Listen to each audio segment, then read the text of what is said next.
Hello and welcome back to another day of the summer solstice, but for this one we are kicking it off with the Roll Stars event, a 4-day long event, best of threes all throughout, I believe 4 of them every single day until we get all the way to Sunday. We'll have our final roll versus roll and then our best of 5 to determine who is the best team of players in their own specific role overall, who's the best 5 players here in the SPL and the SCC. It's going to be a very fun week of SMITE, and you can now take a look at the teams that we have for this event, all drafted by the gentlemen that you see all the way down the middle on both sides. Those were your team captains, and these are the teams they have drafted and the names that have been submitted for their squads. 2 teams for every single role. Again, those guys will play head-to-head in their role versus role a little bit later on in the week, but all throughout this bracket, it'll just be the random seeding that was determined before the event. Solo laners would be the sets of players that got the first round bye, at least as far as the bracket is concerned. So you won't see any of the solo lane teams today. You'll instead see them a little bit later on in the event. Believe me, tomorrow will be one of the ones that we can see onto those. So those are your rosters for the event, and we're your deskers for the first part of this event, and eventually casters throughout it as well. I'm Jay. I got Gormizer here to join me on the desk, and I'm very excited for today and this week in general, Gore, because we got to see some fun SMITE last weekend. Yeah. Players having a little bit of fun during the All-Stars event. Yeah. But I feel that this is really where, like, the real fun and the real banter starts to kick in. Well, yeah, because, you know, you think about it, like, there's a lot of SCC players that came in that qualified through their gauntlet. That was fun to watch just because it's kind of, I mean, at that point, it's bragging rights how well you can play in North America. But then you go into, like, last week, what we were seeing was just fun, I think is the best way to describe it, right? Sometimes you're getting team comps that just make no sense to you, but we're entertaining. Kill counts out the wazoo, way higher than what we see in the SPL regular. Yeah. But this week it gets, I think, even more interesting because, like you said, like the bragging rights, right? Well, hey, like, I want to say that we're the best mid laners and that, you know, we're the best role, period, and we could make a team of mid laners that are better than everybody else. This is your chance to prove that literal exact thing. And with that, in order to prove that you are the best, you've got to go through all the other teams within the bracket. And we can show you how the bracket will break down. As mentioned, our first match is going to be Pentakids versus Bruise Brothers, and we'll have Duo Q and Nacho Gang facing off a little bit later.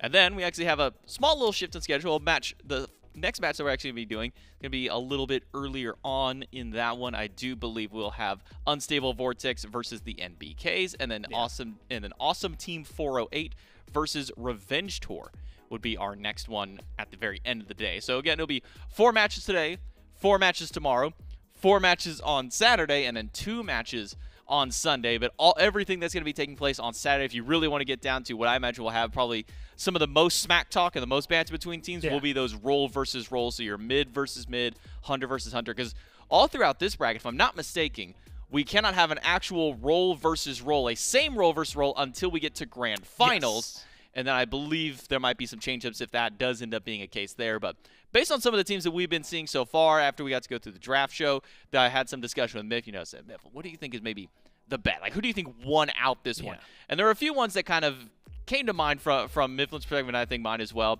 One of the ones that kind of popped up there was solo laners for Baskin's team, the solo lane sluggers. That one was one that seemed kind of stand out for them. SOT, Nika, Baskin, Ducky, Julio for that squad. We also talked a little bit about Panatom's team that he had drafted up there was a big one, and then Venenu as well as far as Duo Q. So I'm very excited to see the Duo Q matchup. But I think this is also going to be a very fun one. I like some of the old references to names. You know, we always call VaporishCoast the Pentakids, so he gets his own team name with that one, the Pentakids. Yeah. And then if you're an old head in SMITE, the Bruise Brothers. It's one I actually had to double check who the other Bruise brother was because I got confused initially on the name. If you've been around SMITE for a while, Dardez and Jermaine used to be referred to as the Bruise Brothers. They were dual lane partners back in the SPL, but now it's just Dardez who still remains here for the SPL. And I gotta give him credit. That's the second best name on this list. Duo Q absolutely wins. Oh yeah, 100%. It's literally untopped, and that's really just a shame on all the other roles. You're coming into the event, in my eyes, already weakened. Because, like, the names are just kind of, I mean, like, the NBKs, that's pretty all right, right? Vote kind of call back to what he used to be. Awesome Team 408 is... It's just his name, but funny, he just replaced Jake with Team. Look, man, Duo Q and Bruise Brothers, that's just better. It's literally just better. So mid's coming in with a name diff already, and so we got to see some play level up for the rest of the roles to step up here. Yeah, if the mids don't diff them on the battleground, we know that they at least have it in naming scheme here. But we can talk about our first matchup there. As mentioned, it is going to be the Pentakids versus Bruise Brothers for our very first one. And talking a little bit about the Pentakids, if you didn't check out on the graphic, this is a team fully made up of hunters for the Pentakids. It's Stuart, Netrioid, VaporishCoast, Jarcorrr, and Wowy rounding out this list. The other hunter team. And look at all those smiling faces. All two. Well, hold no, on. all Is of them. Kebab They're all in there. Kebab's smiling. He's got big smiles for himself, but it's before 5 p.m. Kebab's smiling. Kebab is, you know what? It's the middle of the week before 5. Kebab's happy. He says, "Yeah, this is pretty good right now." But Pentakids, I mean, they've got a pretty good lineup with themselves. Yeah. Obviously, Captain VaporishCoast, the Pentakid himself, to kind of make this one through. Remember, if you were tuning in at the end of Divisional Stars, this is the team that he managed to draft up among the hunters that are in the SPL. The other hunter team, the only player from SPL current that is missing from there is Pentakids. Instead, it's Streak Up replacing him, at least for this event, and then iDavy kind of rounding out at least for the remainder of the SEC spots there too. But for the Pentakids here, I'm just curious to know where all these players are going to go, because that's the fun of the event like this, is the over-under on the captain going to his actual role. Pretty or low. is he just going to force somebody else to play that one there? I don't think. I mean, look, Coast is a great carry. On this, man, depending on the day, might be the best. Jarcorrr is mechanically just insane, so it's kind of hard to argue against him. But the thing is when you have a player like Jarcorrr, you put him wherever the hell you can. You are not. He's not going into the same role that he's playing. You're throwing him into the jungle, maybe making him support. He's played 3 of them competitively, so you know you've at least got any of those 3 options on lock. The other 2 available if necessary. I'm pretty sure he could run mid, he could run jungle pretty well. And so I have faith in Jarcorrr being a pretty big component for this team. The problem really comes when you start expanding out from there. I haven't seen a lot of these other guys. I know Netrioid is definitely queued in some of the other roles for a few times, so maybe he's someone that you can throw over there. But I personally haven't seen Stu or Wowy outside of those roles in a while, competitively, very specifically. That being said, I know Ranked has been insane this week, because everyone has not been playing their role. And so I guess sorry for everybody who's just a ranked monster, but it's going to be entertaining this weekend to see what they provide. Yeah, I think it's specifically, I saw a Baskin's tweet that said, Rollstar has saved the ranked queues. Thank you so much, just because of how crazy ranked has been as of recent, with all the pros jumping against them and around everywhere. But up against the Pentakids is the Bruise Brothers, as mentioned, piloted by Captain Dardez.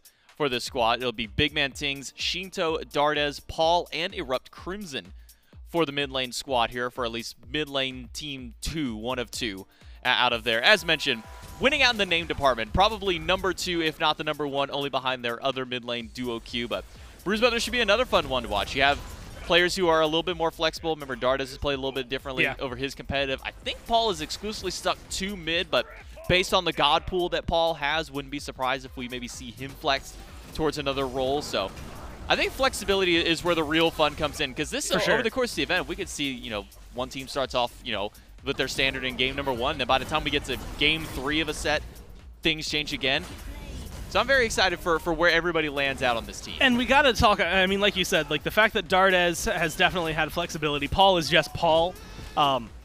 He's good. That's there's not much more to dive into. Paul is him. Yeah, I think Aggro said it best during one of the PK sets a few years ago, where it's just like Paul is just better, and that's still true. Like Paul is just better, but that does beg the question: is he just better in mid? Is he just better in carry? Can he be better in solo? I think there's going to be a lot of flexibility. I do feel like this is going to be the matchup that has maybe some of the more struggles in some of that flexibility. Mid might have it, because I feel like we've seen mages in more roles across the board, and we've seen other roles, or I guess other classes, in mid the most, right? That's why, you know, when you mentioned Paul, like, you could probably jungle with Set, because Paul's Set's really good. So we have a little faith, I think, in Bruise Brothers here.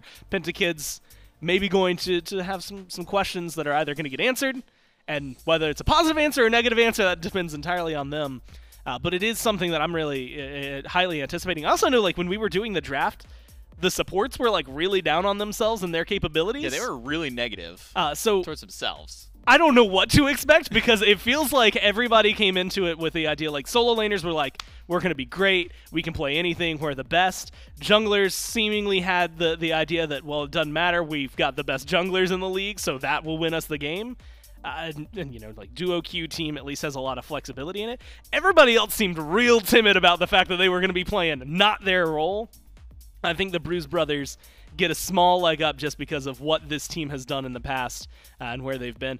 I'm also really curious. I don't know if we instituted it or not, but like what role they're playing coming into this, and then if they're allowed to like, hey guys, I just had like the worst soul lane matchup in the world. Can I not do that again? And see what the teams are like, what their comms are going to be like. Is going to be fun to listen to. I don't know where to go because it feels like both of these teams have like 1 or 2 shining lights and then 3 big old question marks that I just don't know what I'm expecting from. And the one thing that I forgot to mention at the top of the show, just kind of reminded myself and dawned back on me, the sealed draft rule. Oh, yeah. So one thing that is in place during really this big, actually. One thing that's in place during this event. Now, this resets every single set of games. It doesn't carry over for the entire Can you imagine day. if it carried over? That would be crazy to have a reset for the entire day. Wild. But in game number 1, we go through all of our picks and bans. We see the 10 gods that do get drafted by the 2 teams. For the rest of the set, those 10 gods that got picked to play cannot be played again. So if you pick it up in game number 1, you can't play it in game 2, you can't play it in game 3. Once the set's done, it then obviously resets after that. You can still ban the same gods, but you just can't pick the same one. So that makes it a little bit more interesting because now we'll have at least 30 unique gods that are going to be popping out if we go the full distance of the set, obviously. So we will be 30 unique gods there. Bans obviously can change. So the good news is, let's say Paul pops off with Hebo in game number 1. You don't got to worry about banning it because then nobody else can play it. He's not going to be able to play that god again, so you can just try and ban something else instead. But you also have to be careful because if you fall into the trap of, oh, we banned it and beat them, and then you ban something that gave you trouble maybe, or I guess you wouldn't ban something that gave you trouble that game because it's not going to be there, but you ban something else, and then it gets through, suddenly it's a different territory. So like those 6 bans at the very front might literally stay the exact same the entire time, or might not, right? Well, which is kind of a dumb sentence if I'm going to be honest with you, because it always is like that, but I wouldn't be surprised if it is like, hey, you know what? We know Paul is good on these 3 gods. Let's just target Paul, which admittedly is a normal Paul set, so it's not really changing anything for him, but then forcing him to go deeper because you lose those 10 gods after game 1, knowing that if you first pick it, like maybe the Pentakids don't have a great Hebo, but if you first pick it, that means you don't have to stress about it at all for the rest of it. Things like that. It gamifies picks and bans to a different level, and my brain doesn't know how to think about it because it's so different from what we normally do. Well, I mean, the good news is I got a nice little word from production is if it's hard to understand it in words, I believe we have like a visual representation that we can kind of show how things can happen whenever an actual draft goes through. Everybody kind of picks things through. This is not an actual picks and bans. It's just a small simulation of how things would go whenever teams are kind of picking up their stuff. As you can see there, if I'm not mistaken, the 10 gods down at the bottom are ones that have, in this example, have already pretend this been is a drafted. game 2. This would be game number 2. These are the 10 gods that were picked in game number 1. So you can't pick any of these. Which now you also have the next wave of bans. Wild comps in game 1, absolutely insane.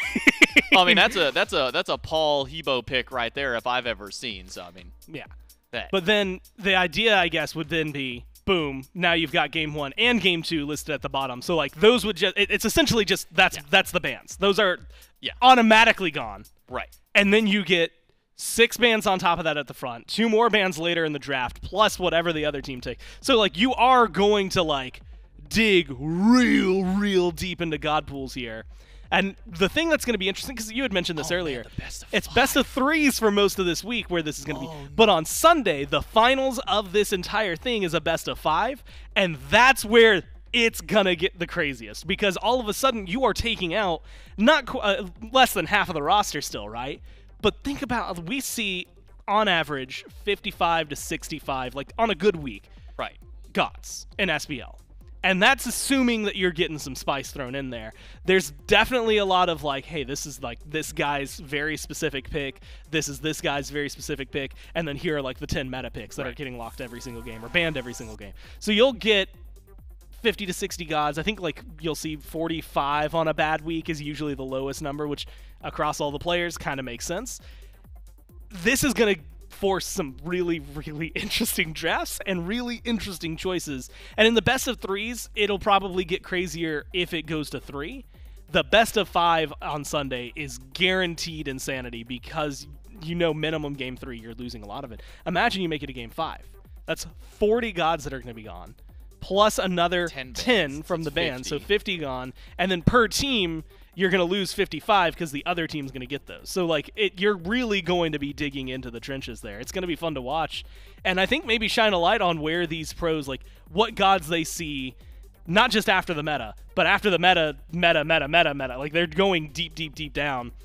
And for sometimes it's going to be what role maybe has the most to pull from. I mean, Mage tab's pretty big. Maybe you're going to be fine. The Assassin tab, your Guardian tab, going to be maybe wanting a little bit more based on how these sets go. And again, the longer they go, maybe the worse off it gets for those roles. Yeah, I think putting into the perspective of if we hit Game 5 on Sunday, 60 gods will have been either auto-banned, banned in picks and bans, or picked up, which puts roughly, now I say roughly because we're not, it's exactly, half of the SMITE cast will be seen on screen at one time. And that to me is just mind-blowing to think that we were going to see 60 different gods if we get to a Game 5 on Sunday, obviously. But then as mentioned, now I just want a Game 5 on Sunday. I know. I really kind of want a Game 5 now just to see exactly how that would look on screen. I mean, we just got like that visual, but now getting to actually see that in practice would be crazier, I guess, in execution more than anything. But as mentioned, once a set does complete, everything then resets itself once more. So it's not like these bans, these auto bans carry over all throughout the day, and at the end of the day it changes, or they carry with those teams throughout. It's just once the set is done, so once our first best of 3 is done, anything that was auto banned is automatically swapped back out. It's all up for grabs in the very next set for the next time that those same teams play as well. So that's where the real fun is going to come through. That's where we might start seeing a little bit craziness as we start hitting potential Game 3s throughout the week. And that's going to carry over for the entirety of the event for day 1, 2, 3, and as mentioned, all the way for day 4. Even if I'm not mistaken, during the actual role versus role portion, we'll have those same rules and implementations in place.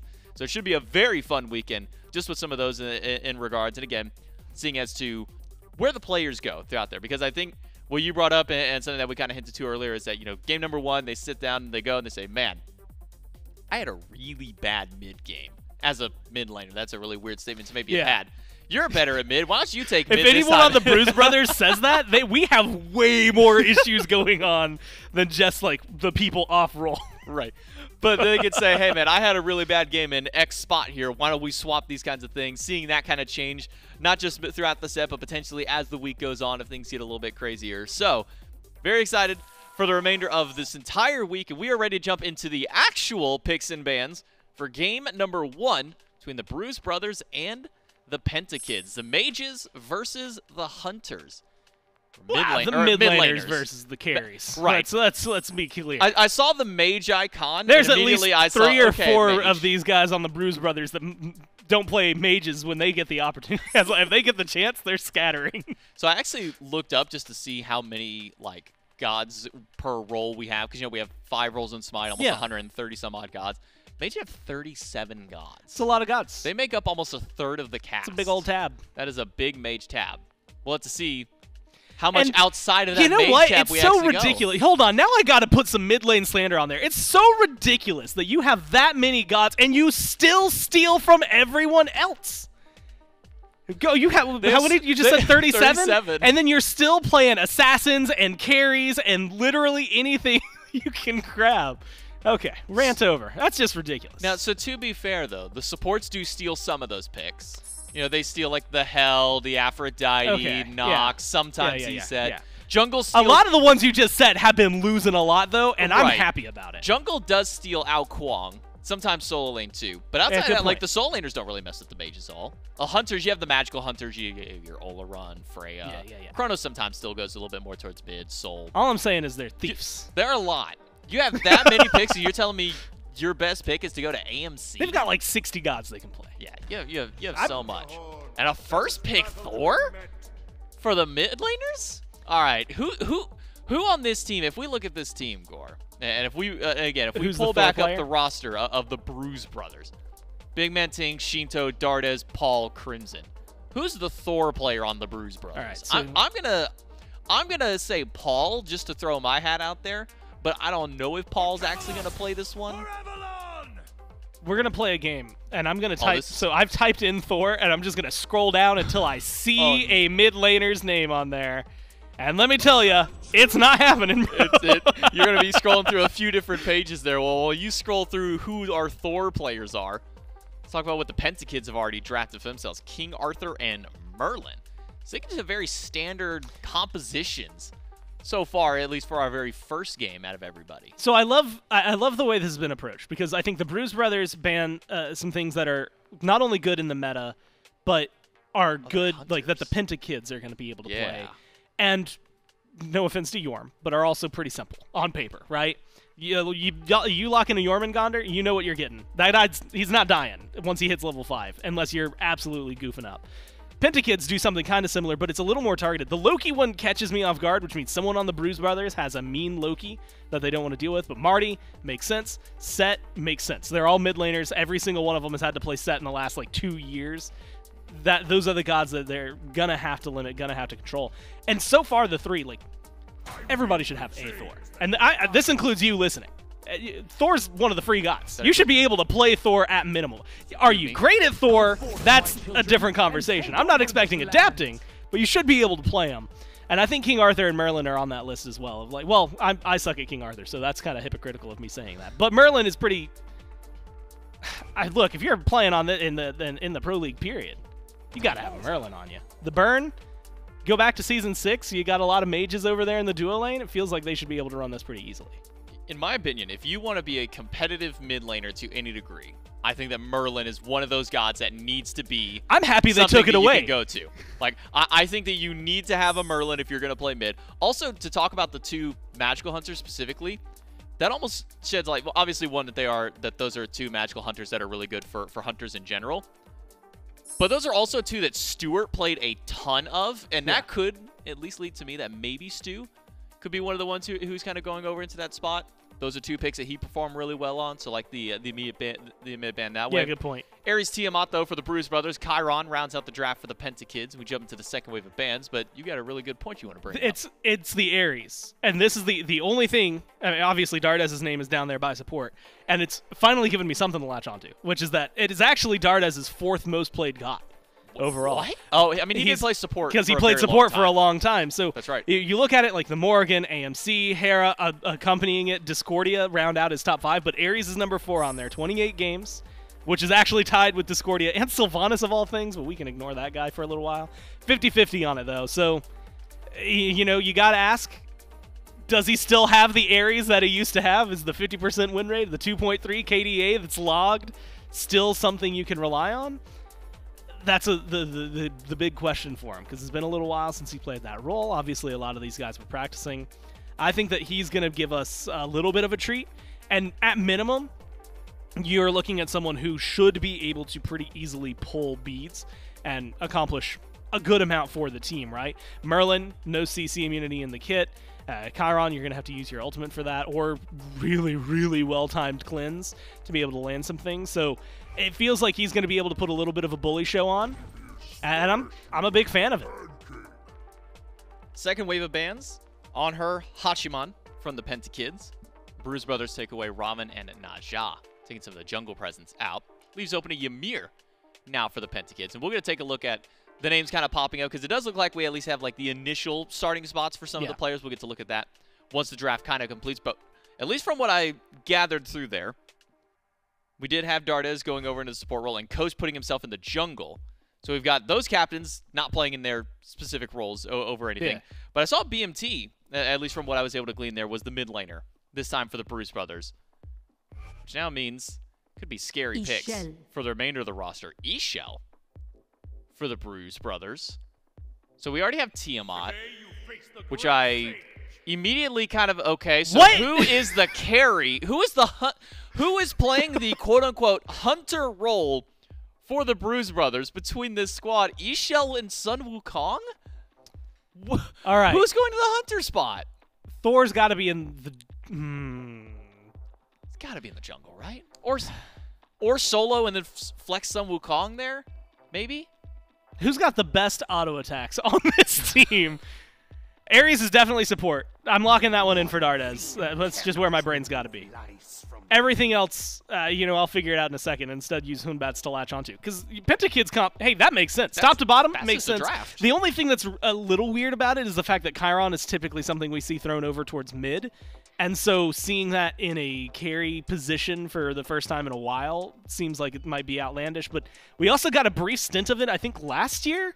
And very appropriately, with Netrioid listed as the carry there, he was the one playing it, I believe, at the time for the Kings. And it looked insane because I swear it was untouchable. He would start the fights with his ult, and nobody could get back there to him. He would put too much damage out at the very beginning, and you are forced to make a decision. Are you going to go in with your carries half health and lose the fight? Are you going to back off and let the Kings win the fight? So if he comes in with that kind of mentality, then I expect a lot from Netrioid here. I also think that we've seen, or at least in my brain, it's saying and latching onto Wowy having swapped over to support at times in the past, and so definitely something. Plus, again, your Ymir, the abilities themselves are really simple. I think he's going to ride or die on how good his walls are, and that's just every good Ymir, top to bottom for me. I also think they made the smartest decision we might see all day, which is Jarcorr's in solo, because I said this earlier that Jarcorrr can play anything you put him to, and that he's done 3 of them competitively, and he's going to look good in any of those 3. I think he could carry a game from solo lane, and that's going to be his goal right here, is just put him somewhere where he can control everything. It feels kind of like a cheat code and maybe a little unfair, but that's just what you got to deal with. It's, you know, similar to when you're going to have Cyclonesman on the other one, where it's a guy who's played multiple roles competitively. You look at BennyQ, Pagon, guys that have that. Jarcorr's bringing that for this team, and I'm expecting and putting him on a pedestal now, so if he fails, that's on him. Yeah, I mean, Jarcorrr was the solo laner. Like, he was the competitive professional solo laner, so seeing him on King Arthur makes sense, at least from what we're seeing in the graphic. Jarcorrr versus Sheento potential here for the solo lane of these ones, so question marks as to what Sheento is playing against him. My guess is that it will be the Sun Wukong there. I think that Paul being in this carry role, one of those 2 mages, Tiamat or Chel, has got to be going to Paul to pair up with this Ares. I don't know which one. I mean, once you hit level 5, you have Tiamat like lizards, or you have like the tornado or something like that. So maybe not 100% sure where the drafts are going. Based off what we've seen, given the knowledge that you've been given to yourself from maybe the competitive history of these players with these picks, who are you giving the edge to in game number 1, Gore? Well, so when and this is taking players out of the equation. When I look at the Pentakids, I see 4 gods that can carry. When I look at the Bruise brothers, I see 1, maybe 2 on a good day, and so they could make it work, but the Pentakids have way more options available to get it happen. We'll have to see who can notch the first win of the Roll Stars event here in game number 1. We'll throw it over to our casters, Hinderman and Trelly. Yeah, thanks so much on the desk, J-Mac and Gore. Trelly joining me now with obviously Doug on the casting or spectating point of view. Bruise Brothers versus the Pentakids. Trelly, first thing I'm going to notice, right? Bruise Brothers, all mid lane majors, yep. All mid lane players, for the most part.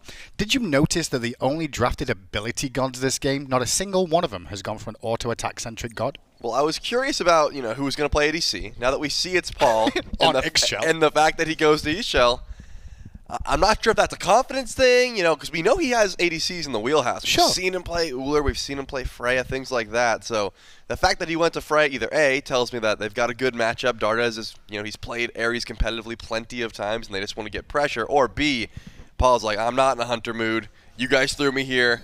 I'm still going to carry regardless, so you just have to deal with it. Right? I mean, to be honest, Chel in the team fights, she's going to sit on the back lines kind of like a hunter anyway, because she wants to get that ultimate through her teammates as well as the enemy at the same time.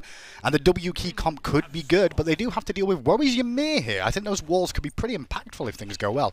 Look at this triple camp style. Look at the confidence of the Bruise Brothers. They think they've got some good clear here. Ares certainly will provide it. And Paul's not even going for the conduit gem, so it looks like because of that AoE auto attack, they feel like they can destroy the camps very quickly, and they do Look at this tech, dude. Look at that Ymir and Chiron losing lane already. I do not want to see Chel ADC in my game, so I hope this doesn't go as well as that just went, because it seems like everyone tries to replicate the pros once they have a good time and show some new tech in their comp games. Now, definitely Pentakids as well, looking across the way here. Who the heck is going to be helping them with buffs? Because all carries do is complain about help with the buffs. There's 5 of them, though. Someone's going to have to help, and I don't think I even want to do that. I guess that's the question. If you put 5 carries on a team, who can you blame? I guess you still blame the carry playing jungler, no matter what. Right. So Coast put himself either in the best position to control the map or the worst, because he's going to get blamed. at the end of this game, whether they win or lose. Baby, that solo lane though. Sheento versus Jarcorrr, both on Warriors. I'm excited to see that. But in the dual lane, or rather mid lane, Stuart's going to get a kill on Crimson early on. BMT trying to return what he can in terms of damage. But with a minion wave there too, at least slightly. And also VaporishCoast over there. First blood going the way of Stuart. Stuart showing the mid lane is easy. I guess so. I guess that's exactly what that means. If you're able to grab first blood up against the mid laners on mid yourself, Stuart's got no problems there. I will say I've seen him play a lot of Merlin in my day, so I'm guessing that that's just a god that he feels comfortable on. Well, it's not hard, is it? You just roll your face on the keyboard until your abilities are down and do it again, right? Like, it's not too difficult. Right inside, though, Coast looking at helping Jarcorrr out with a shield buff. Yark's like, my god, the jungler's over here giving me a hand. What's going on? This is wild. I don't get this in my games usually when I play support. But Sheento having a bit of a rough time of it here. I guess turning back to these teams, though, and looking at it, Trelly, the pressure is on the people in their natural role. Right? So 100%. Netrioid on Chiron, he has to carry this game. And BMT, he has to carry, otherwise that's embarrassing. It's definitely an embarrassment, and also, you couldn't pay me to play my old role in one of these events. It's just so fun to get out of your comfort zone, right? yeah, and see how you can play these other roles and then try and diff people on their own role. In this case, just going for like Tiamat mid, when Tingz plays that like back-to-back every weekend. You're going for a very early proxy. I'm not sure this works out here. Yeah, trying to be a bit greedy. Close is on the way, though, but I don't think he's got the health bar to survive, and he won't. Kill goes over to Sheento. Damage return out from Coast, but now Coast has used everything, and now Crimson realizes that is punishing Coast in the jungle. Jarcorrr got a bit aggressive early, a bit of disrespect to his former teammate there, and gets punished for it. I mean, I've seen some crazy proxies, but level 4 with Tier 2 shield, that's a wild call there from Jarcorrr. I think that's definitely an overconfidence thing. He's like, there's no way this Wukong can stop me. Luckily, Crimson makes the rotation, and probably thinking, hey, Coast is on the way, Batz can help me out, but there's no way Crimson's going to be on time for this blue buff on the right-hand side, right? There's no way he's going not to be in a jungler. position. He doesn't know wouldn't what know he's doing. Exactly. 1-1 then between these two at the moment. Good news is, as we mentioned, this is closed draft scenario for the picks and bans here. So anything that is picked in this game can't be played in future games. So turning our attention back to this Tiamat in mid, BigManTingz is going to have to explore the rest of his mid lane god pool because he's not going to be able to just lock that in every game. And that's a good sign. I like trying to make these carries that are on their regular roles, you know, switch things up. I like the idea. I hope we get to see something real wonky as these matches continue towards the later stages, because it just makes things a little bit more interesting. But considering the aggression that we've seen already, yeah, I didn't expect Sparks to be flying so early on. I thought maybe some passive play, but it looks like it's not going to stop anytime soon. Not a chance. Every team coming into this is going to try and stamp their authority on the enemy team straight away and go, there's no chance you can beat us in the early game. Because let's be honest, all these players play the early game more than any other stage of the game, shockingly, right? Because you have to play the first 10 minutes before you can even surrender. So they're all kind of used to the first 10 minutes the most. No surrenders here today, though. I was going to say, I like the idea that the surrender was a possibility. Maybe that is a thing here, you know? Maybe we could just try and see if a team can force a surrender this game. Like, yeah, there's no comeback. There's no way. Here's a Thor ult coming out from Crimson. Coast has heard this, though, and hopefully he's communicated it to the team, but it doesn't like Wowy got the memo. Did Coast tell him? If he didn't, Coast is a... It's his fault. I'm just saying, I'm a support player. I get his pain there, Wowy, when his jungler doesn't tell him what's going on. I have to imagine that was calmed, and in this case, Ymir just very immobile. Wow, he's like, I can try my best to juke, but there's no way. His positioning didn't give the idea away that he knew a Thor was coming, though, you know? That's fair. I mean, I think your best call was to just pre-ult it and hope for the best. Hope for the best. Yeah, you just get full Thor combo there. Beautiful ult by Crimson showing he knows how to do the Thor combo. Good. It's pretty much training wheels at this point if you've been playing Smite long enough. And that's going to put the second kill on the board for the Bruise brothers. And on point with the rotation so far. Crimson's been right side of the map, left side, even doing some great damage to Coast. Yeah, Coast is not having the best of time so far. Does have an assist so far, but Paul's a little bit overextended here against Wowy and Netrioid now. But look at the damage he's doing to Net. Paul going to get frozen in place, uses his ultimate, but it's not going to last too long. Won't get any sustain out of this. The damage is good from Netrioid, though, who did have to use his ultimate there, which I don't think he would have liked to. But a bit of an overextension from Paul. Yes, my friend, that lane is longer. You can't run back to your tower as easily. Yep, and I would say just making sure that Netrioid doesn't go down using that Centaurus. He's got the death immunity there. Oh, Stuart going to get pulled in mid lane, but the beads will be burnt from the Merlin. So pressure relieved, but now those beads are down. The question is, will we see Crimson try and gank there next? It's difficult because, number one, you already talked about it. Left lane, very long. If you're far up, it's easy to punish. Mid lane, I mean, Stuart, if he's playing correctly, should not give himself any opportunity to get, number one, Thor dunked, but number two, Ares ulted again. Dardez does not have Blink. He's got Horrific Emblem. He's not going to be able to close gap. Stu can just chuck his abilities out, flicker under tower, and continue until beads are back up.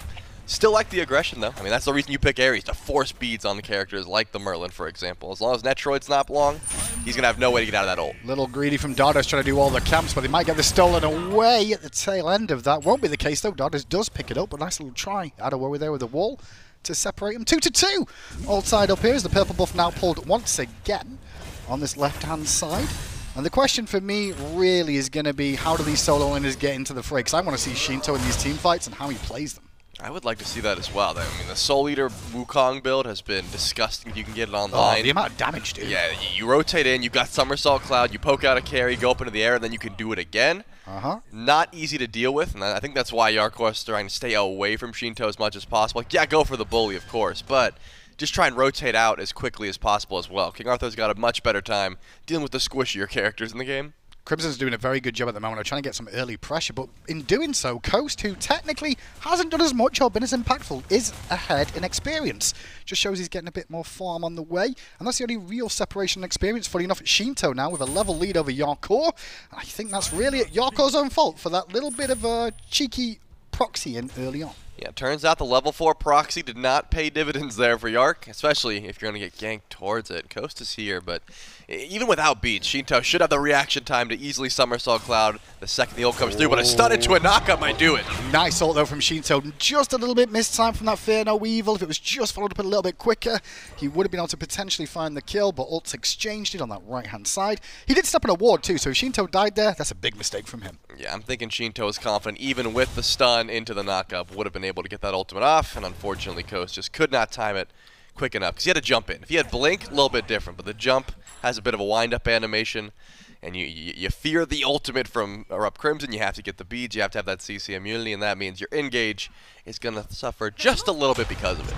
Looks like we might see a gank out of Dardez on this left-hand side now, but Ymir's in lane 2 as the blue buff is also invaded. Coast and Jarcorrr will strip it away, but the chase is on for Coast. They know his ultimate's down, and Crimson's is up. The dunk comes in, off target though, as is the hammer, but he'll teleport through for the spin to win and find the kill for Sheento. Backup is here though with Stuart as well, but Stuart has to dip out early on as Jarcorrr runs away, and BMT realizes Stuart's flickers down and gets aggressive. Bit of poke damage, won't be any follow-up from that as Crimson starts to look to invade. No justice in the world, Hindu. If you're going to miss every bit of your damage, at least not onto Stuart. Nice double tap there from Crimson. Missed the ult, missed the hammer, but the enhanced auto attack as well as the wall was enough to confirm the kill on the Coast and pulls the beads. That's the worst call, right? Yeah, Losing your beads and dying means that for a while you're going to be in some trouble like Wowy is right now. And Wowy should die here because the damage coming out from Mixshot through the wall. Instead, Wowy will use his ultimate to cancel it out. Focus switch to Netrioid there, so everyone will escape. But the damage is done as the purple buff is stolen by the Bruise brothers.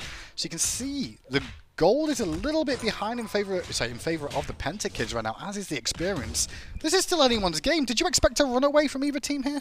I certainly didn't expect it to be one-sided. Game one's always about feeling the other guys out, right? Yeah. Especially because you haven't faced some of them in their own roles in this case. So I definitely didn't expect a stomp, but I didn't expect how well the jungle would be played, right, from these off-roles. I think the jungle is one of the more difficult roles to try and control, especially if you're getting these rotations on point. And again, Crimson going from left to right and back over to right, it's not easy to learn those paths. And besides that one ult, which I gave him a little bit of a hard time for, I think it's been pretty on point. I guess the question I've got is, Coast drafted one team, right? And then you've also got Dardez, who drafted this other team between the two of them. Do you think it was wise of them to not put themselves in the carry role, in their normal role? Do you think they just don't trust their team? Or is it respect to the person they've put in the natural? From what I saw from the draft, I think that obviously since Dardez played support competitively, it's a no-brainer. But in this case, I know Coast said specifically that he wanted to try off-roll. He thought it would be more fun. That's true, that's true. And you got to give ADC over to Netrioid. He seems like the kind of guy that does not enjoy playing the off-rolls if he can help it. What the... That's classic. Listen, he's just playing like a normal Thor. He's like, when I land, I have to use these abilities. So they're on cooldown. Crimson won't find a target in mid there as Pentakids are on the back foot. How do you feel about doing some listenings at some point today, Chel? You reckon it's a good idea? I would like to hear what Crimson was thinking during that ultimate. That'd be a good time. I don't know if we can go back to that. But I guess the question I'm going to say on that, on listenings and stuff, is which team do you reckon actually has better comps? That's a good question. Because I would bet Paul has said 3 words this entire game, because what more has he really need to say? Do mid laners and carries need to talk? They don't, right? I don't think so. I think as far as, hey, I'm too far up, that's the end of it. Just on landing again, Sheento managed to get his ult off in time. The backup is there from Crimson. We've run out of ultimate and much mana. There's not much follow-up, but he's going to chase on to Coast here. Wowy's wrapping around the back as is Stuart to give support. Beads burn early, and those beads could mean he gets frozen, and he does. Backups there from Jarcorrr, though, with the damage, and Dardez too. But at the end of the day, you're going to see him fall down. Dardez now has to peel away. Sheento pokes out the back. Dardez realizes in trouble, has to ultimate, but CC chain from Wowy to make sure he stays up on another beautiful wall. It goes BMT, though, looking for the cleanup kills. And Sheento's going to get one to Jarcorrr, but go down in trade. Now BMT has to limp back towards his tower. Is the wall available soon? The backup is not there, or the damage isn't for Pentakids to find the kill. 5-4 in a crazy fight in the jungle. Well, it was a crazy fight and a beautiful shutdown on a Sheento, which was much needed. 3-0 on that Wukong. He was getting a bit out of hand. I thought the Bruise brothers were going to take a little bit more else there. Luckily, they were able to find a bit of a return because the Pentakids make a great rotation in. It was a bit of a collapse in the jungle there as well. And props to Wowy. These walls have certainly been on point. Well, the beacon has spawned, and I think it's a good time for us to take a listen into the Bruise brothers and ErupTCrimson, like you were saying. Maybe he can make something happen. Let's see how their comms are with a quick listening. I don't have all the... I'm on the way. Yeah, I can wall this guy off. I can wall this guy off. Yeah, go for it, go for it. Batz was in blue. He's taking to us now. He's kind of tanky, but... Yeah. I think we got it now.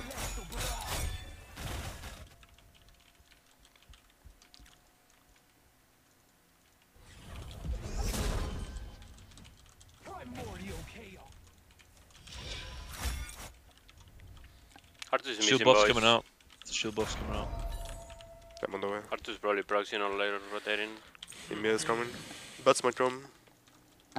Yeah, Merlin's rotating as well, be careful. Careful. I guess we can drone. Oh yeah, Batz.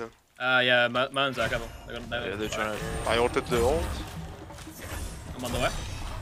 Yeah, I'm pretty sure That's we all. get here. well... We fight after with... Maybe. Batz is What's low. that? I don't know where Artus, boys. Gotta I'm go. rotating. Are we still going or now? On Batz, maybe Batz. It's already you. I think we're out. Yeah. Artus here, Artus here. You guys get out The maybe? 2 alpha. No, I'm on the way to ours, but I think you are dead. Maybe not. Oh, Batz jump. Okay, that's Batz blink. The guy on gold, if we can stop him. That doesn't surprise me, Nope. the level of comms we heard there. Not at all. These are mid laners, guys. Mid laners don't have comms. They don't need them. They just sit on the back, listen to everybody else.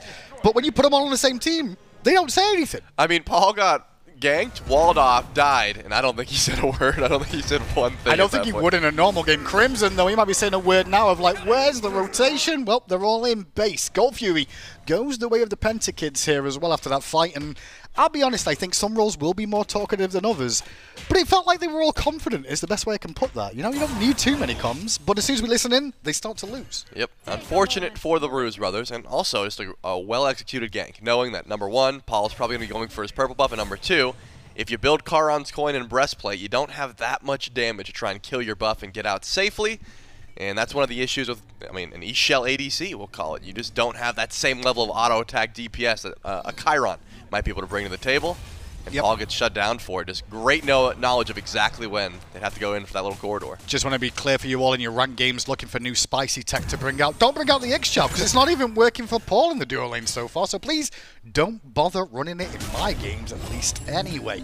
Checking in with builds, BigManTingz in the mid lane. We've seen a little bit more of this Tablet of Destinies as of late, but wait a second, Fear No Evil on Dardez. Follow-up is there with a freeze from Wowy, but the DR is going to come into play. Good ultimate out, but a better wall prevents BMT getting all the way in. Coast has to jump out, and on the backside, Sheento forced to ult too. Crimson beads a little bit later after the ultimate from King Arthur, and as he tries to escape, a double kill for Stuart. Is he looking for a mid lane position? All I could say, Indu, is it seems to me like the Bruise brothers can't read the gold charts. They think they're ahead. They are going for invades. They are playing aggressively as if they are in the lead.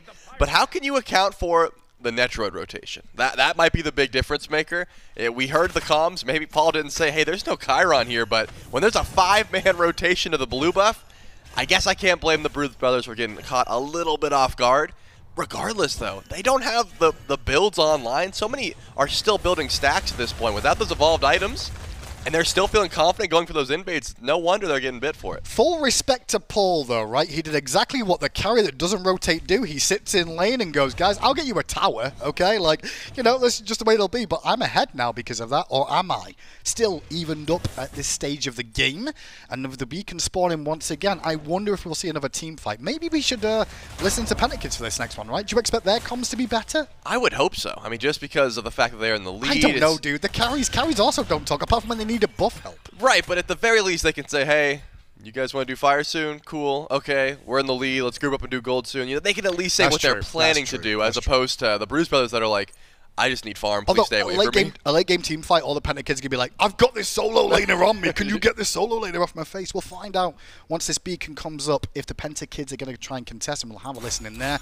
Transcendence being worked on by Crimson now, has 20 stacks on that. Ooh. Meanwhile, across the way, Contagion and obviously extra damage out from Jarcorrr. A bit more mana with that. I always forget the name of that item. I'm not Manticore spikes, man. The MP5 on it is great. Yeah, it's just building the tier 1, just the mystical earring. Yeah. Gives 15. Crazy MP5. Yeah, you just build it for fun, and then you can sell it later on. Or if you got great CC like Sheento and Jarc both do, then you get that extra damage. Once again, Jarc has not learned his lesson. 3 coming over for the rotation.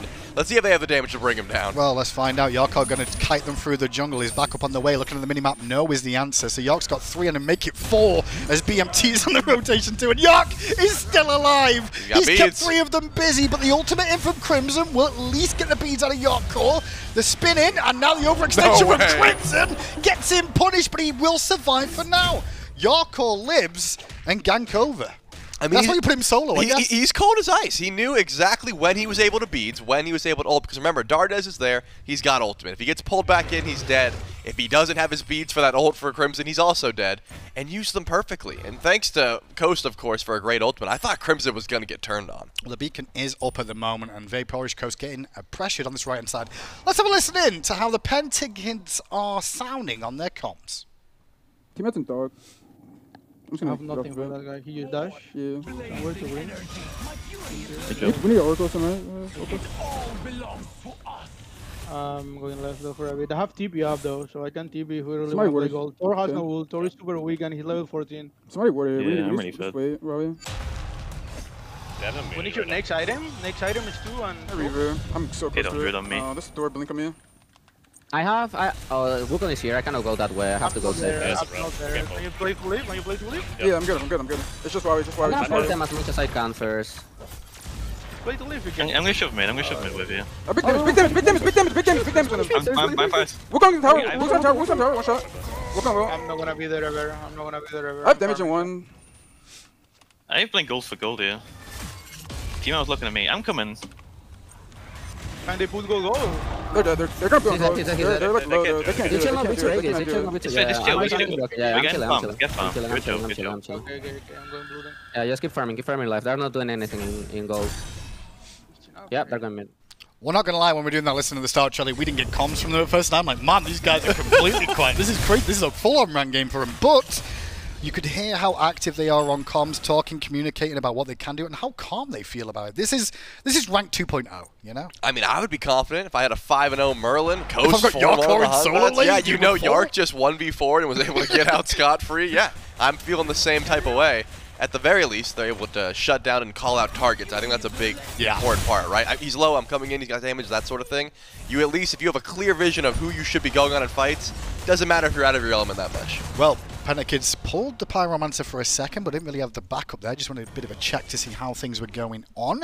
And the stage of the game is getting to the point now where Gold Furies, Fire Giants, Pyromancers become more of a threat.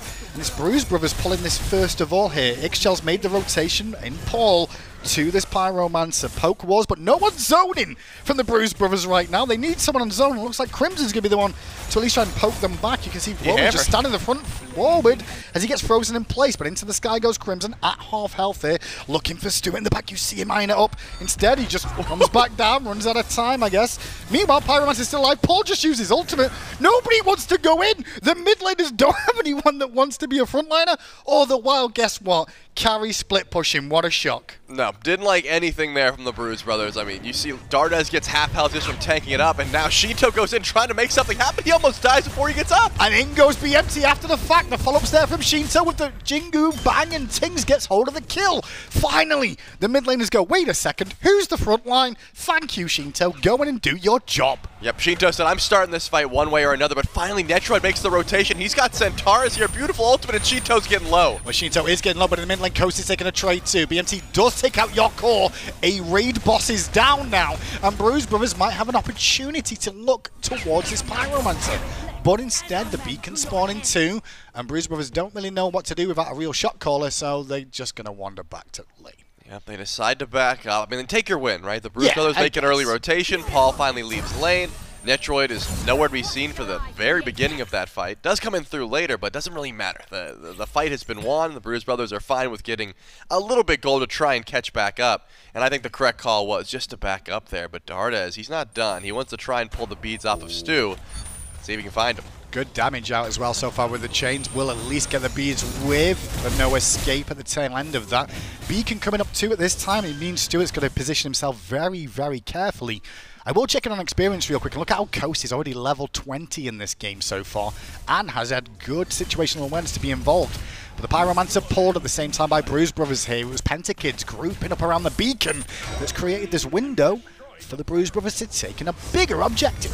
Seems like one thing that I don't think we talked about much, or at least theorized, is ADCs and mid laners. How much are they warding? Looking at the map, not much. Not much at all. You can tell that they are placing them, but currently that Pyromancer was just warded by the Bruise brothers as they went to pull. The Pentakids knew, hey, no one's on the Fury, so we don't have to worry about that, but it gets done right under their noses. And if they knew how many of the Bruise brothers were actually on that Pyro, I'm thinking we would have seen an Oni Fury pull. Just didn't end up happening. It's a good point. I do want to see the over-under of how many wards the support team places to this weekend. We'll see how that goes. As now the beacon is about to spawn again, you can see on the left-hand side, all attention will be focused on this left side of the map. With both the carry positions, I'm not going to call them hunters because they're not both hunters, with the towers being down on that tier 1 side, it does open the map up for a bit of danger on the Fear No Evil onto Dardez on the front line. Frozen after the fact too, all in on Dardez, but he's very tanky beast at this stage of the game, taking a lot to bring him down. Sheento in the mix a little bit, but the wall is good. The carries from Bruise brothers were not in position to support him, and in doing so, they've already lost a front liner, and Pentakids will get the beacon.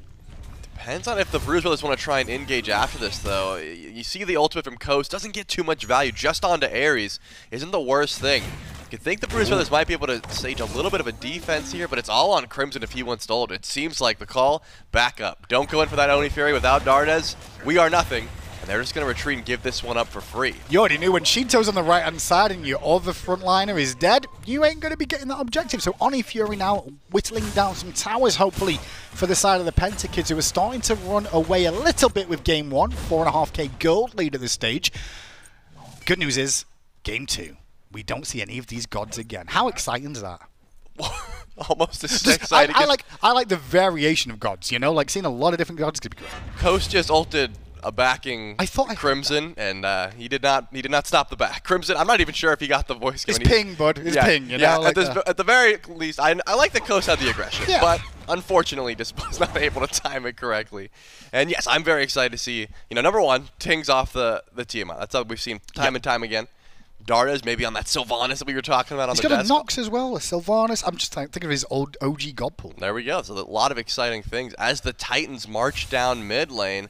Considering that Paul's backing over in less, Jarcorrr is also heading back to base. Where's Sheento going? Yeah, it doesn't seem like there's going to be a scrap. I'm guessing this is just kill the Titans and retreat. Yeah, but why Sheento in left looking at a purple buff right now when this fight's going on? Sheento, that's not your position, but that's not what solo laners do. He just wants farm. He's like, He's level 20. What more farm does he need, dude? He has a whole nother item to get, man. Sheento's like, I can carry this, but I need Heartseeker. I need one more item. Well, the fight in mid lane between the Titans wasn't all it was cracked up to be there, as they all both fall down soon after each other.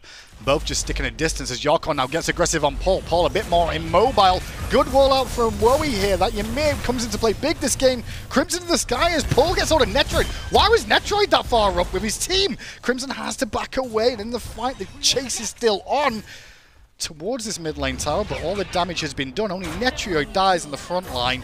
on the front line is the word I want to use there. That's exactly my question. Centaurus has crazy range.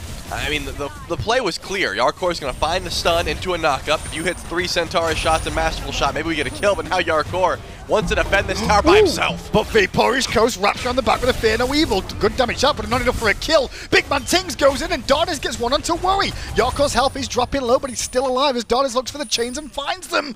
Won't be able to find a kill, and instead gets kept in the tower line and brought down for a kill in response. But the Bruise brothers are grouping better. They've taken the tier 1 tower, and the comeback is on. Wow, there was just no follow-up there. Coast had a pretty nice ultimate, but again, the range. It just seemed like, number one, since Netrioid pushed too far up and got picked, the Pentakids weren't able to step forward. Stu was more focused on living than trying to help out this team. It seemed like the fight was dead, though. Dardez essentially gifted them a free kill, and the Pentakids pushed up just a bit too far. You lose both your tanks, and the Bruise brothers grab the Pyromancer for free, but none of them have picked up the Runic Bomb yet. I'm guessing Sheento will be able to swoop in and grab it.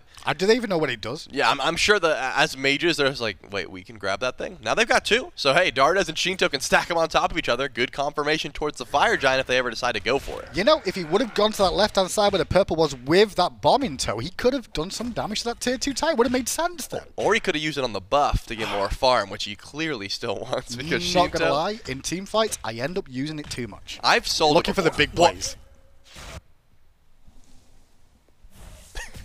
Crimson just died to his At least he's laughing on cam. I don't know how that happens. I watched him pull this. Oh, he doesn't know that speed up has like an AO, has like a big attack. It's got a charge up. He's a mid laner, so he's just never done it before. His issue. Good call. Good save. Good save. Unlucky for Crimson. Now he knows. Now he knows that the Centaur does like a charge up attack. You can just walk away from it. Read the patch notes. It's that simple. You could just juke it, bro. I got you. I'll let him know after next game. Unfortunately, I mean he's not been juking too much this game, as he is now 1-5 with this one. But Fire Giant started up by the Pentakids. Should we have a listen in to the Pentakids, you reckon, here? Is this a good idea? I think so. All right, well, let's have a listen in and see how the Pentakids are doing at this FG. Okay. Ulting now. We're going back, we're going target. I'm going ace, going ace.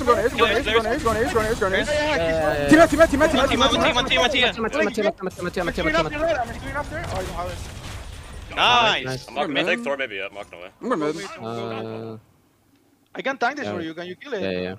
Yeah, I think. We split boys, be careful. Yo tengo plan build, así que debería.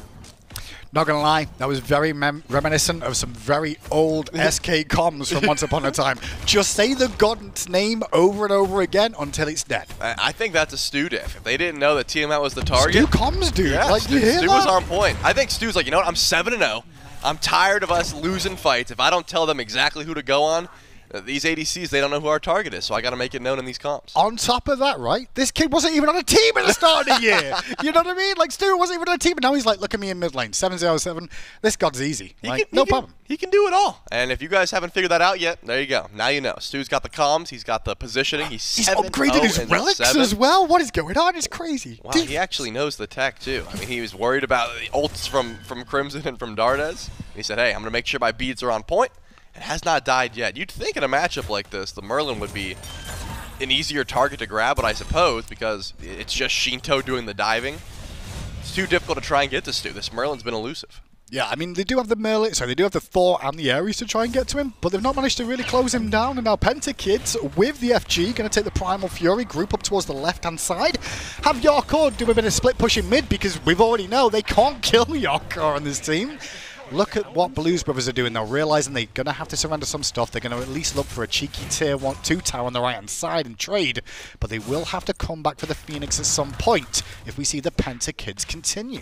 Yep, Blues Brothers. Look at that tower damage, dude. Oh, it's swinging. Like, we've seen our Soul Laners do this at times. You know, we were able to grab a tier 2 tower, but the Pentakids have not left just yet. Left side bird could be a target here, but considering the backs from Blues Brothers, probably smarter to grab the last tier 2 tower first. Not easy to try and siege this Phoenix up. I think because of the range that the Pentakids have, their dive could be pretty solid. Again, if Netrioid positions a little bit further back in the fight. But they're not ready to tank up those birds just yet. They're going to play this one slow, maybe grab another Pyromancer, another Runic Bomb, before they really decide to try and break the base here of the Bruise brothers. Clearing out the jungle as well at the moment. Pentakids looking for an opportunity as the Pyro does spawn here on this right-hand side again at 30 minutes. Next, FG will be the enhanced version, so it will help them break the base a little bit easier here. Who stood out to you, Trelly, as a MVP game on? I mean, obviously, I think we've got Stuart on the Pentakids doing very well in the mid lane, but who on the Bruise brothers, outside of, you know, the natural role of BMT, is stepping up for you? Yeah, unfortunately, I got to give a lot of the credit to BMT. I was really impressed with Crimson rotations early on, but unfortunately it's fallen off just a bit for me. I do like what Sheento's been up to, though. You can tell. He's like, someone needs to start these fights. I am going to frontline for my team. I'm going to get farm, hopefully do some extra damage as the game continues. So, been really liking what BigManTingz and Sheento have been able to put on. Unfortunately for Dardez, it just seems like this Ares pick hasn't been tanky enough. I do think the cripple's a really good effect for this comp he's against, though, but he's just not having the window to really get in there. I agree with you. And also his items a little bit further behind here at the moment. Interestingly, he went for the Mid-Guardian Mail. It will help out a little bit, I guess, at slowing down some of the damage out of the Netrioid. But Pentakids just hanging around the jungle here, trying to catch someone on an angle, find a pick, because there's not much else to really do. And they're not brave enough to get aggressive, and they don't really have much engage outside of Coast, looking for Crimson in the jungle. Beads trade out, and now with Wowy coming in, Crimson's trying to find a win to escape. Great freeze from Wowy. Ooh. Not really, even better hammer from Crimson. And Coast ends up finding technically the solo kill. That's the second time I've seen Coast hiding and waiting, and the second that Crimson throws a hammer, the ult goes down. Clearly knows how to win that 1v1. As long as Crimson doesn't have his escape, no real way to get out. Even with double relics down, Crimson falls, and now you have an easy time trying to set up another ambush in the jungle. EFG's not going to be spawned in just yet, but even when it comes back, Crimson has no relics. If he ults in with Anvil of Dawn, just drop everything on the Thor. He's going to be a sitting duck. And I love this play from the Pentakids. They are, I'm assuming, getting bored. They're like, we need to go in. We don't have to wait. We have a numbers advantage. Crimson's down for 25 seconds, but no one's taking the bait. There is a big shutdown available, though, if the Bruise brothers can find a kill onto Stuart here. A lot of bonus gold, but most of them are reaching full build at the time being too, so it won't be too impactful, but at the same time, gold is gold, as the EFG is now spawning. We're looking for Sheento to be the one stepping up with Dardez, but as you said, Dardez a little bit squishier, although equal level now, a bit further along in his build. Maybe they can frontline for them, give them the vision, so we can see Crimson going for the dunk. I love that Dardez said, you know what, I've been getting burned in these fights, I'm going to get more damage. He goes into the Pythag. He doesn't have it just yet, but it's not going in for more tanks at this coast. Oh, sneaky. I think he was looking for Crimson. He's like, hey, his beads are down. Maybe I could find a pick. Did not go for his speed buff. It was already down, but Coast is still in the back line. Yeah, you just got to watch out for the Wowy on this Ymir too, because one Ymir wall will separate him enough to give Coast an angle to get around the back. However, he gave up the position there, in my opinion. I think he could have stayed a little bit deeper. No ward coverage at the moment from Bruise brothers. Dardez gonna step up for his team, though. Fire Giant has been pulled by the Pentakids, and Dardez is kind of just watching, and Pentakids don't feel too good about it. Yeah, they actually just a little bit of catch and release, thought they could go for something, no one shows up, and they decide to back up. What is it with teams and doing that, by the way, right? You've got all this pressure around the EFG the whole time while it's down, you've got pressure in the jungle, and all of a sudden it spawns, and you're like, you know what, we'll base now. That's the best idea. My guess is someone had a power spike. It looks like Netrioid goes back and finishes Titan's Bane. That was the big damage. I like how you waited for it to come up on the screen. I mean, I had to see exactly what the call was, because if not, you know, you go in just to tank and then you leave. You have such a lead at this point, gold-wise. The Bruise brothers, if you look at their composition, they are never pulling anything, right? They are never going for a Fire Giant. They don't have an ADC. Their play is to counter-engage, and the Pentakids know this. They're not on a timer. They can just, you know, stall this out a bit longer. The only thing that is benefiting the Bruise brothers, of course, is that Dardez is going to get tankier, or at the very least, get some extra damage online, some more aura items for that Ares passive, the longer they wait. Well, checking in on player damage so far, and at the top of the shop is BigManTingz on this Tiamat. The Chel, he's also a teammate carrying Paul here, a little bit further down.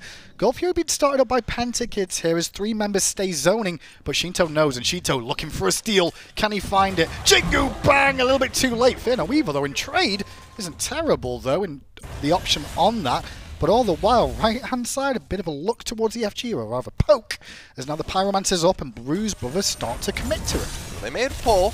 They said, okay, no one's shredding this. We should probably back up. And that just gives Coast time to get those Bumba's hammer procs and just get his ultimate back up as quickly as possible. And now it's the Bruise brothers' turn to step forward, try and find an ambush. Netrioid actually walks up by himself. A little bit too far, but looks like the Bruise brothers weren't onto it. They're actually finally getting some ward coverage down, which is what I've been looking for. Now they have some idea of where the Pentakids are in their own jungle. And now they have to deal with those Oni minions, so that ambush already closed off. Yeah, I completely agree. I think the Oni minions on the left-hand side could be a bit of an issue eventually. Just marching down that side as Pentakids look to pressure back towards the FG once again. Bit of a situation now between the two where no one feels good about pulling the FG. Let's be honest, Bruise Brothers don't have the greatest clear of this FG in my opinion. No, they can't really do it. I don't even think their burst is that great, yeah. Considering that Paul's kind of tanky. BigManTingz has been going into the ground stance, which doesn't have the greatest burst either. And especially if Coast is nearby, that ultimate can really cause a disruption when you're trying to go in for that confirmation. But both teams have double Runic Bomb, and I'm guessing that's what the hesitation comes in. The Pentakids don't want to go in for a 50-50.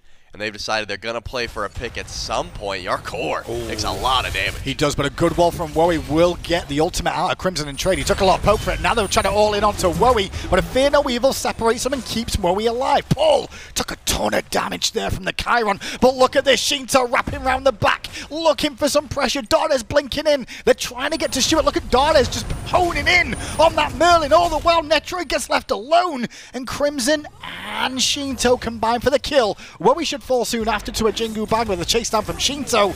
Crimson though looking for Stuart and does find the kill. The Bruise Brothers are turning game one around. Sheento wants the kill of the Heartseeker. Is enough damage. Wow, he falls, and look at this. Who needs Enhanced Fire Giant when you're able to kill 3? They've got double Runic Bombs. They should be able to get it for free, but do you go in for the end call after? How much damage do you have? Confidence for the Bruise Brothers here to frontline away. Coast is here, and Coast doesn't have his ultimate yet. Jarcorrr does, and Coast is up soon. No minions as Dardez takes a ton of damage early on from Jarcorrr. They're trying to commit to Jarcorrr, who tries to get back to the fountain.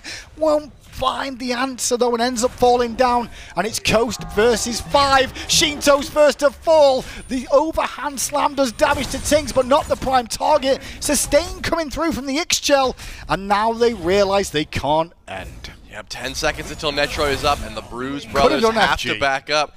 They certainly could have. It was a great ultimate from Coast, and I think if they find that kill, maybe they try and translate that into an end call, but just did not have enough damage to go for it.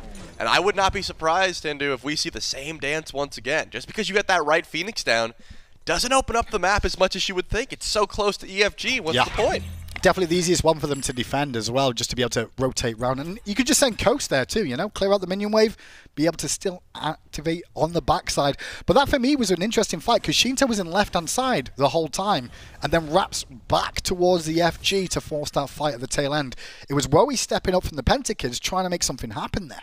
Yep, it was a beautiful wall as well. I think that because Wowy got a little bit baited thinking that they had the aggressive standpoint, but if Ymir, he's either in or out. You can't go halfway and then try and retreat. They were eventually able to chase him down. Despite the fact that he got caught out at EFG, he died underneath his own Phoenix. He ran far. It just was not enough. And of course, pulling the beads off of Stuart was massive because he ends up getting pulled back in by Dardez later on in the fight. You know those beads are down. You know there's no way else for Stuart to survive because they picked Netrioid first. Get rid of the cleanse. Yep. Now Stuart's guaranteed dead. And credit where it's due, because Wowy's walls have been on point and caused some problems for Bruise Brothers, but they know if they get walled off, their only option is to fight. Yep. So when the fight comes on, I don't think Pentakids were necessarily ready for it. They should be this time round. They have the opportunity to, once again. Sheento over in left lane as the fire minions pour through right. I mean, you got to either A, go to stop Sheento, or B, look for a fight, because he's going to grab the tier 2 for free. He's going to be able to teleport in at any given moment. I'm wondering if that's Coast's call. Will he walk over to the Wukong? Seems like he's pathing that way. I don't like the idea of a 1v1, but you could pull the beads or at least grab an ultimate here if you catch Sheento lazy backing. Were you expecting it to be this competitive? You know what? I honestly thought that given how the early game went, the Pentakids were just going to get EFG, run away with it, but because they were so hesitant, because they never were able to pull the trigger, they put themselves in a bit of a rough spot here. Well, pulling the trigger are the Bruise Brothers at the EFG. They have damage, but they don't have a ton of confirm here. This could be anyone's EFG. Sheento and VaporishCoast and Busy on the left-hand side. So what can the Bruise Brothers do? They're getting hesitant around the health bar here all of a sudden. It's so weak. It looks like it. Dardez is off it. BigManTingz is off. They're taking it in turns. The Bruise Brothers do get it somehow.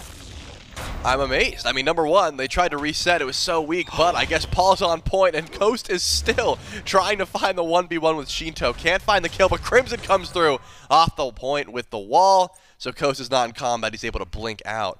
But the Bruise Brothers, as far as I'm concerned, make out like bandits. I mean, you can't leave the EFG at 10% HP and then just trust Paul to confirm it, but he was able to do so. It does work. End of the day, if it works, it works. But it was very a weird fight of how far they backed out of that engagement. How Pentakids didn't want to get aggressive, which was surprising to me as well. So EFG wrapped around Bruise Brothers' waist, I should say. Gold Fury now up, and some towers on this left-hand side of middle lane should be their opportunity.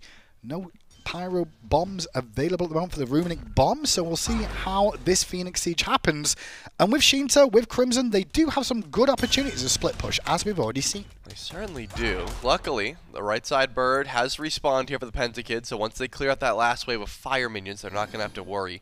And it's been pinged, so they know, hey, one more wave. We got to make sure we clear that, and Coast is on it just now. But we talked about the burn towards objectives. That does still apply here to the Phoenixes. No traditional hunter means the Bruise Brothers are going to have a rough time. Someone's actually going to have to get in close and auto down this Phoenix. But they're pushing forward. They seem confident. Bolster defenses pop from Dardez. They got some extra HP 5 with fire as well. They can take some poke here. Yeah, don't see any polys either. I was wondering if we might see a poly just to help out with some of the sieging potential, but maybe they don't need it here.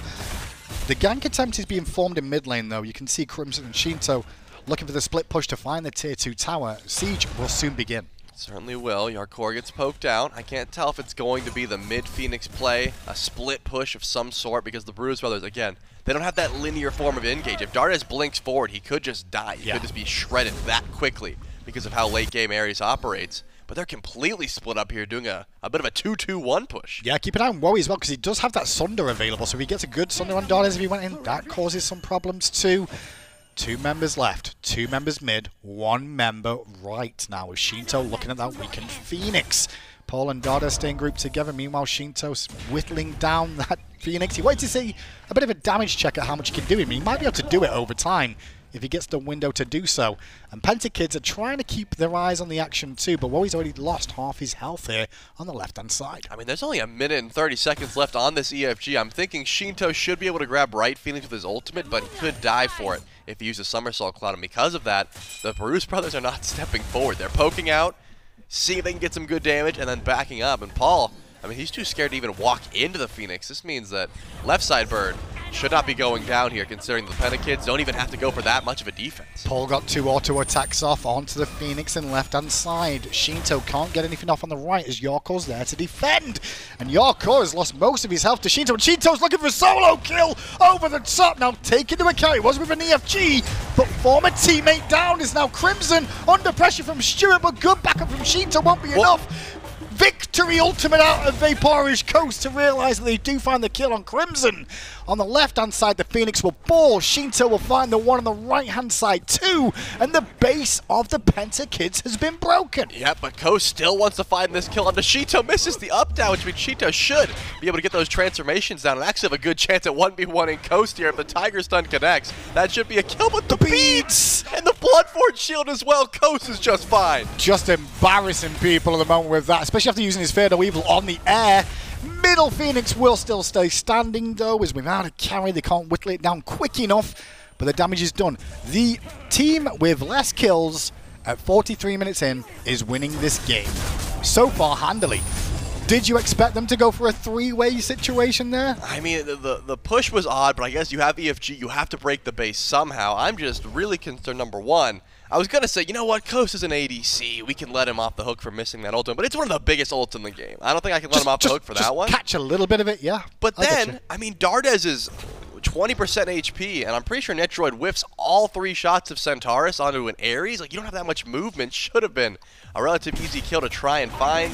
Unfortunately, Wowy, as the sole tank on that left side, eventually got whittled down, and once you lose the Ymir, it just becomes so much easier. So now, 2 birds down, and the Pentakids are sieging forward. Yo, shout out to Doug on that fight, by the way, because there's 3 different lanes he's got to keep an eye on at the same time, and managed to catch most of the action, as now the EFG spawned once more, and Pentakids are here in force. They've got good position, to be honest, to try and look to siege this down as soon as it spawns, because Bruise Brothers are kind of on the left-hand side of the map here. I guess it's going to be an extra second or 2. They should commit. They should go for this. Go Netrioid. They should have, but they didn't know. They didn't have the information we did. They didn't know that 3 members of the Bruise Brothers were on the left side of the map and no one was close by.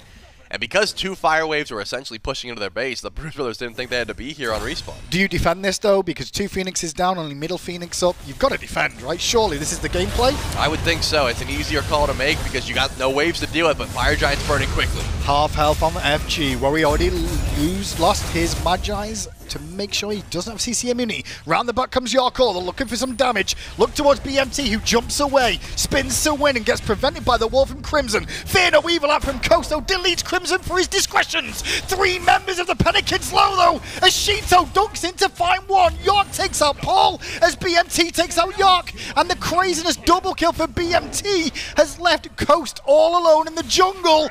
And the Bruise brothers are now going to end the game. I want to say Blues brothers so bad here. I understand, and they make a great call there. I think you were right. Defending, the Pentakids had to step forward. They really did have to go in. Coast finds a beautiful solo kill in the backline before Crimson can even get an ult off, but the difference maker is Jarcorrr has to get so weak in the process. Sheento has been on point on this Sun Wukong, and of course, BigManTingz. I mean, 5-1 on the team that was losing for the majority of this game. I mean, he's on his own roll, though. We can't give him that much credit. It just did look pretty easy for the team out there. Very true indeed. First game goes the way of the mid laners. And with that, we go to a game 2 now, where none of the gods that were played in that game are allowed to be played again. Are we going to see deeper god pulls out of these guys? Are people going to show issues with god pulls, you reckon, Trelly, as we go on? I would say issues with god pulls are certainly going to show themselves, as well as we got to listen into some of those comps, and it seemed like the Pentakids had great target selection, but when it came to objective play, when it came to pulling the trigger at Fire Giant, which would have decided that game, they just fell flat. I mean, we're going to have to see a much more decisive decision-making in game number 2. MVP for you that game. How do you feel? It's got to be Tingz, but it's a bit of a cop-out because he got to play his own role. Give me another one outside of Tingz. Oh, well, of course, Sheento. Sheento. I mean, the solo lane was popping off. Sheento did a good job there. Good game 1 out of them. Who do you want to see change up the god pull this game? Do we want to see Paul on a carry? I mean, it would have made things easier, so yeah, if we could see Paul on a Hunter, I think it'd be some interesting stuff. Well, exciting time between the two. Game 2 up next. We'll be back after this break.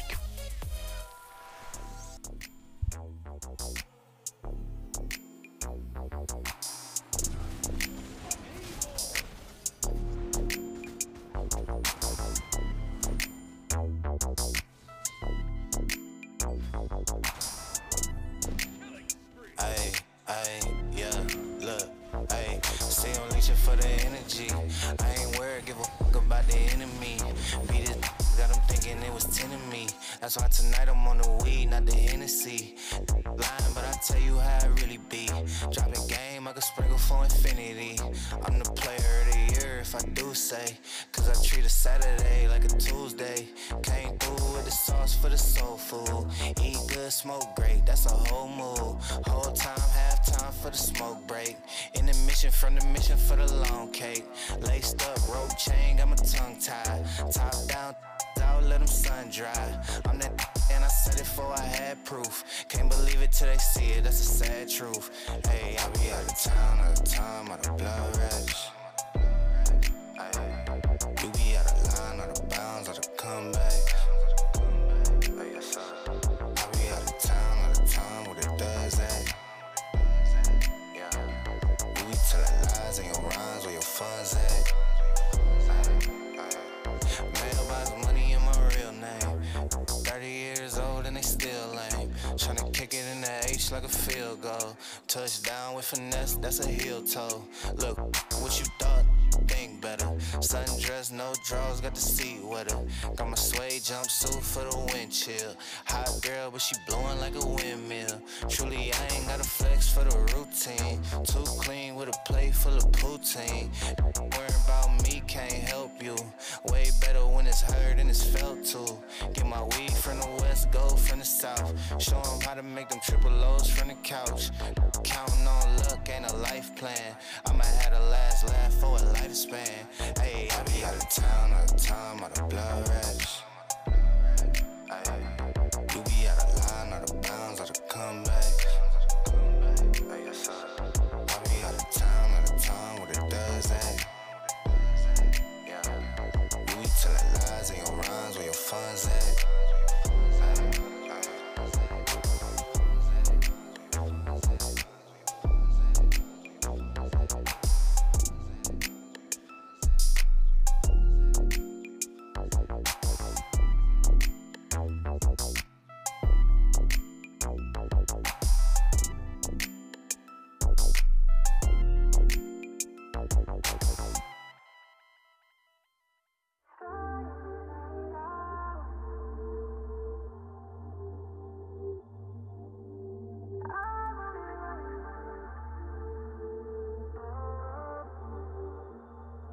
Show me what you made of.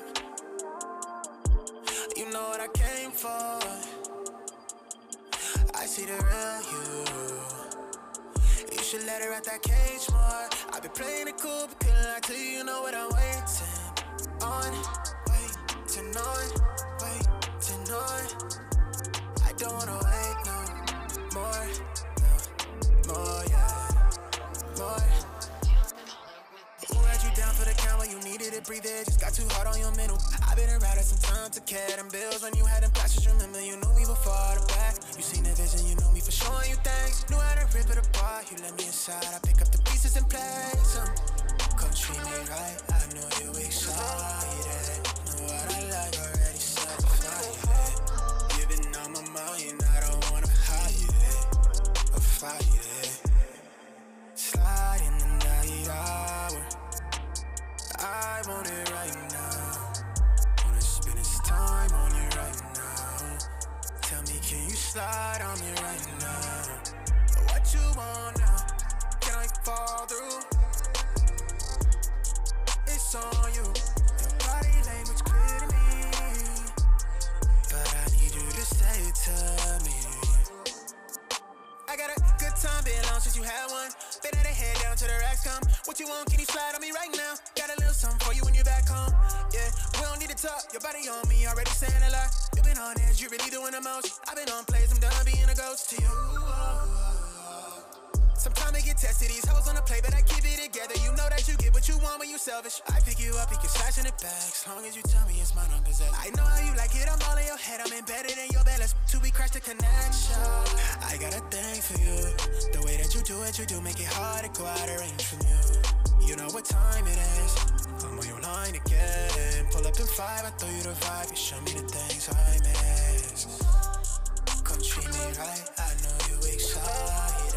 Know what I like already satisfied. You've been on my mind, I don't wanna hide it or fight it.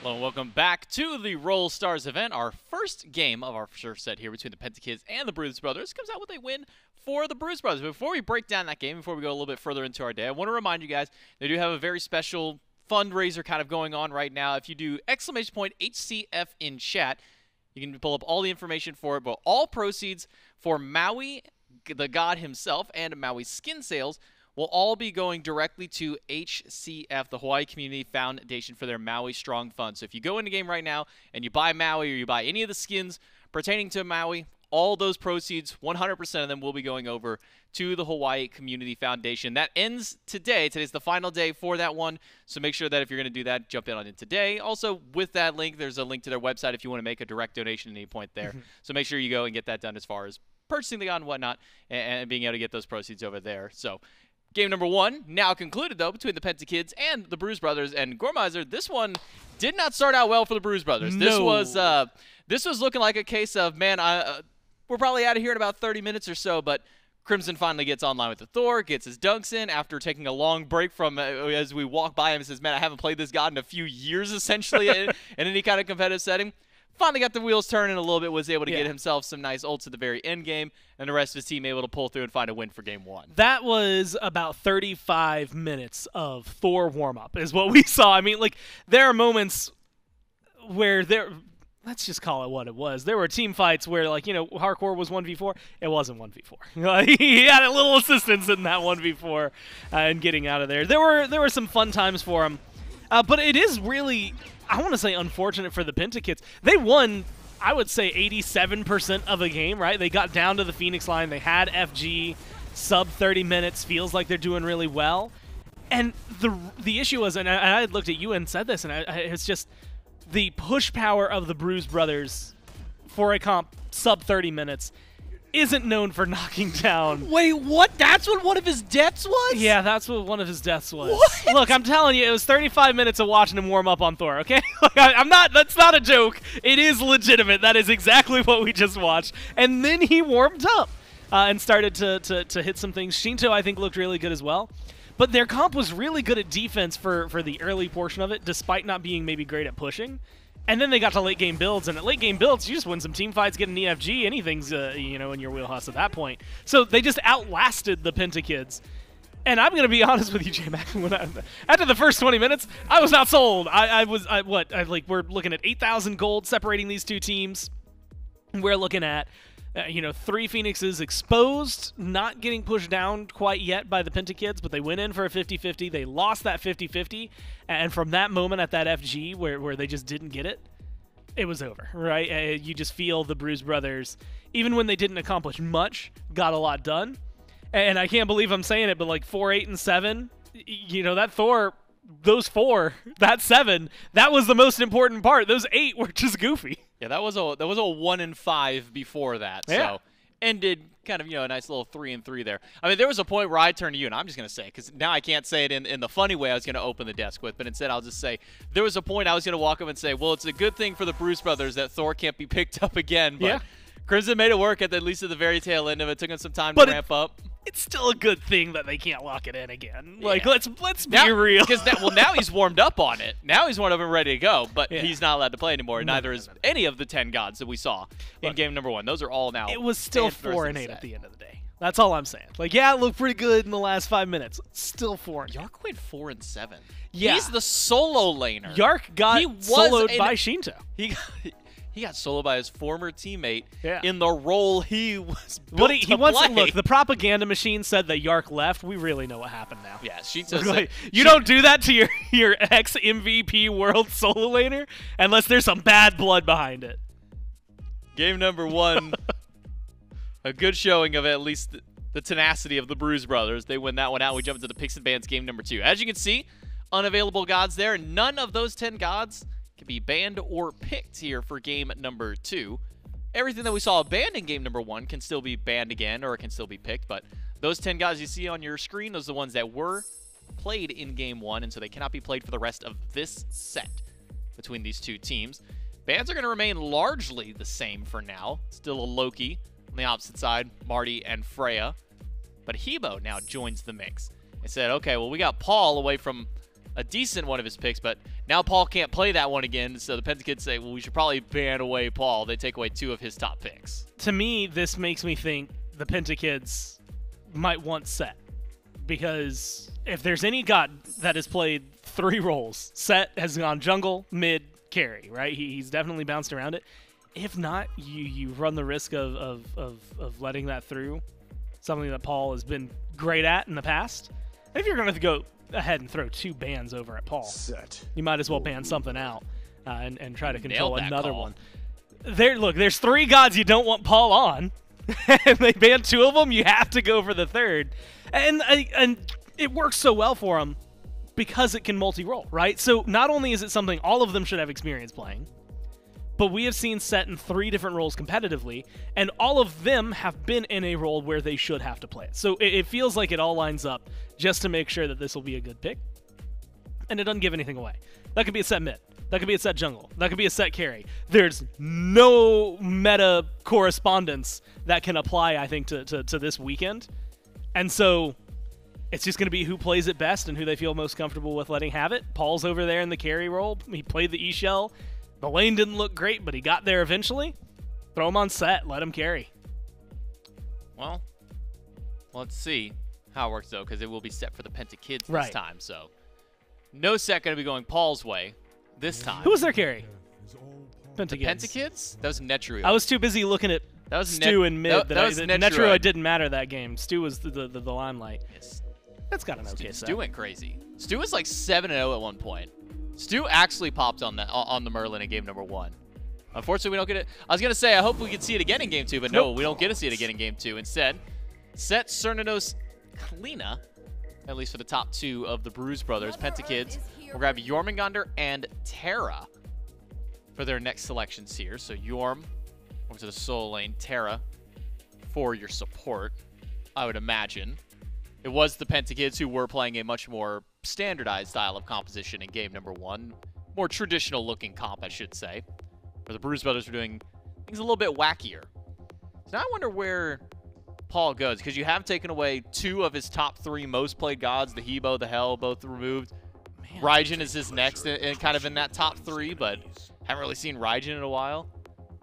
We're still not going to get a magical god. We went from playing a lot of ability-based gods and a lot of magical style to now moving over very physical heavy, and we do have 1 auto-attack-based god in there this time for the Bruise brothers. Yep, but it's still only 1, right? Just 1 Let's for not now. get ahead of ourselves. It is still only the 1. I'm really interested in who on the Bruise brothers was feeling so confident that Cliodhna got locked in, right? Like, it feels Raven right now with the amount of shielding, how tanky you can get. I can understand that. You've got some leniency on that as a pick. Cernunnos has some good disengage, good self-peel. So, you know, again, makes sense, lock in, feels good. Cliodhna's one that while you have some decent runaway, because you can just run through the wall, it feels like the execution threshold is a delicate balance here for the Bruise brothers. So I'm watching the Cliodhna with intrigue. It also helps that they've gone for a comp that, once again, we've seen Raven solo, Raven jungle. I want to say we've even seen Raven mid, but I want to ignore that part of my brain because I don't want to see that. But we've definitely seen Cliodhna jungle and Cliodhna solo. And so knowing that you have 2 assassins that play 2 roles regularly and have flexed outside of those roles on occasion gives you a little wiggle room in the top 3 to make sure that it's hard for the Pentakids to figure out where to go. Pagon, he played it once mid. See? It was into a Hebo, if I remember correctly as well. Because I just looked down, he has a single game of Raven played, and he has a 7 KDA. That was a good game. That was a pretty good 1 game from Pagon. Bruise brothers will ban a couple of ADCs away. A couple of hunters in Izanami and Chernobog, opposite side. A couple of support bans. Atlas and Ganesh. Now taken away by the Pentakids. Bruise brothers will pick up a Sylvanus for their support. Yeah. Then a Hachiman and a Ratatoskr being hovered. Hachiman locked in, so still sticking to tradition for a composition, which if this rack gets locked in, and it does, seem like we might be having a set go mid for the Pentakids. And you can tell that the Pentakids weren't listening to Desk 1, which admittedly makes a lot of sense. But what was the support right after Ares? It was Sylvanus for Dardez. 28 games, tied with the amount of games he's played for Ares, so tied technically for 4th. Win rate's lower than 50, so you know we'll ignore that for now. It's just one of those gods that if you're going back to a role you haven't played in a while, Ares, Sylvanus, Bacchus, and then Sobek. Those were the 4 that he was probably going to choose from. And so it makes sense. If Ares didn't go too hot for you last time around and had a little bit of a struggle, swap it up, keep things clean. I am interested in the Pentakids draft as a whole because, once again, it feels just kind of standard, which is good for them, right? Hachi, someone that we've seen several times. Wowy, presumably going to be going from now the Ymir to the Terra, which I think is going to be helpful in the team fights. And more importantly, do not forget the name. You get a really, really interesting matchup because Jorm can do a lot in the right hands. Jarcorr's hands are always the right hands. And so I expect to see what this pick can do. But it also has a little bit of, I can stay safe when I need to stay safe. And after the King Arthur having a little bit more of a negative slash line there, feels like the Jormungandr will keep him safe, alive, and far away from fights he doesn't want. Good engage for fights that he does. Plus, you've got the Rat with you. And it feels like the ability to choose a fight for the Pentakids is pretty high. I wonder for the Bruise brothers, is this Raven going over to the solo lane for Sheento, or will it be the Cliodhna going to solo lane? At least from what we saw during the Divisional Stars, and more recently we've been seeing a lot of the Raven go to the solo lane. The Cliodhna has been played more so in the jungle. I think Oath was one of the ones playing that pick in jungle a little bit more consistently. So I wonder if that's the idea that the Bruise brothers go for. I wonder if we even see some of these players stick to the same role. We were kind of talking about, you know, here's the initial layout of where everybody was going. But as the day goes on, as the event drags out a little bit longer, maybe one player feels maybe a little bit more comfortable in one role. Do you think that there was any player who maybe needed to swap out of a role from game number 1 to 2, or one that you would see who might want to make a kind of a change there? You know, well, yeah, I'm going to give Crimson the chance. I was going to say Crimson. I want to give him another chance because they cleaned it up towards the end. And like you had said, admitted to us he had not played Thor in quite some time. So we'll give him the benefit of the doubt. I was going to latch onto him But I think that this will be interesting. The thing that I'm, again, really wondering, and very similar to you, is like which god he'd feel more comfortable on. If you are rusty in the jungle and you want to kind of ensure your own safety, Ravana seems like the easiest of those, right? You've got immunity in the kit, you've got a leap that gets you away, you've got a root, you've got self-heal, you've got a lot of stuff that can keep you going, and all of that is why we've seen him, I mean, the shielding, everything that makes him so tanky and so hard to kill, has made it easy to survive. At the same time, it depends on what Sheento is feeling, because I feel like if Sheento is feeling spicy, Sheento could very easily say, give me Cliodhna, I'm going to solo Jarcorrr, and could go to it with that kind of mentality. He could also say, give me the Ravana, and we're going to get a nothing lane on the right side of the map for about 15 minutes. Well, just looking at previous history of the players, I see a single Cliodhna game for Crimson, and I see a single Ravana game for Sheento. So if history's any indication for me, that might be where these players land now. Bruise Brothers, though, one game away from closing out this set. Can they knock out the Hunters here? Well, let's find out in Game 2. Thanks very much, J-Mac and Gormizer. Yep, myself, Hindu Man, joined by Trelly on the cast for Game 2. Bruise Brothers up 1-0. And the desk was kind of, in my opinion, those two was really trying to dance that jungle. Who could it be? Of course it's going to be Ravana Solo, right? I mean, I know it's All-Stars, but Ravana Solo is just where we see him played these days. Yeah, it does seem to be, you know, you get the extra value from the Sigil, which is just so annoying late game because of you stack those mitigations. And yeah, I think that there's always an option. You always have to cover your bases, but why would you put Cliodhna solo, right? She's only got one wall she could go in there anyway. It kind of limits her availability of what she can bring. Second of all, you know Jarcorrr in comms is like, guys, Ravana's OP, right? Because he's a mid laner, so he's used to getting run down by this Ravana on cooldown anyway. Yep. Just take it at this point. Yep, that's fair. And in this case, I do want to highlight number one, the fact that we got a big switch up here. Dardez did not take the Sylvanus. Dardez said, I'm done with support. Tings, you're done with mid. We're switching things up. So BigManTingz, BigManTingz takes the Sylvanus. He's going support.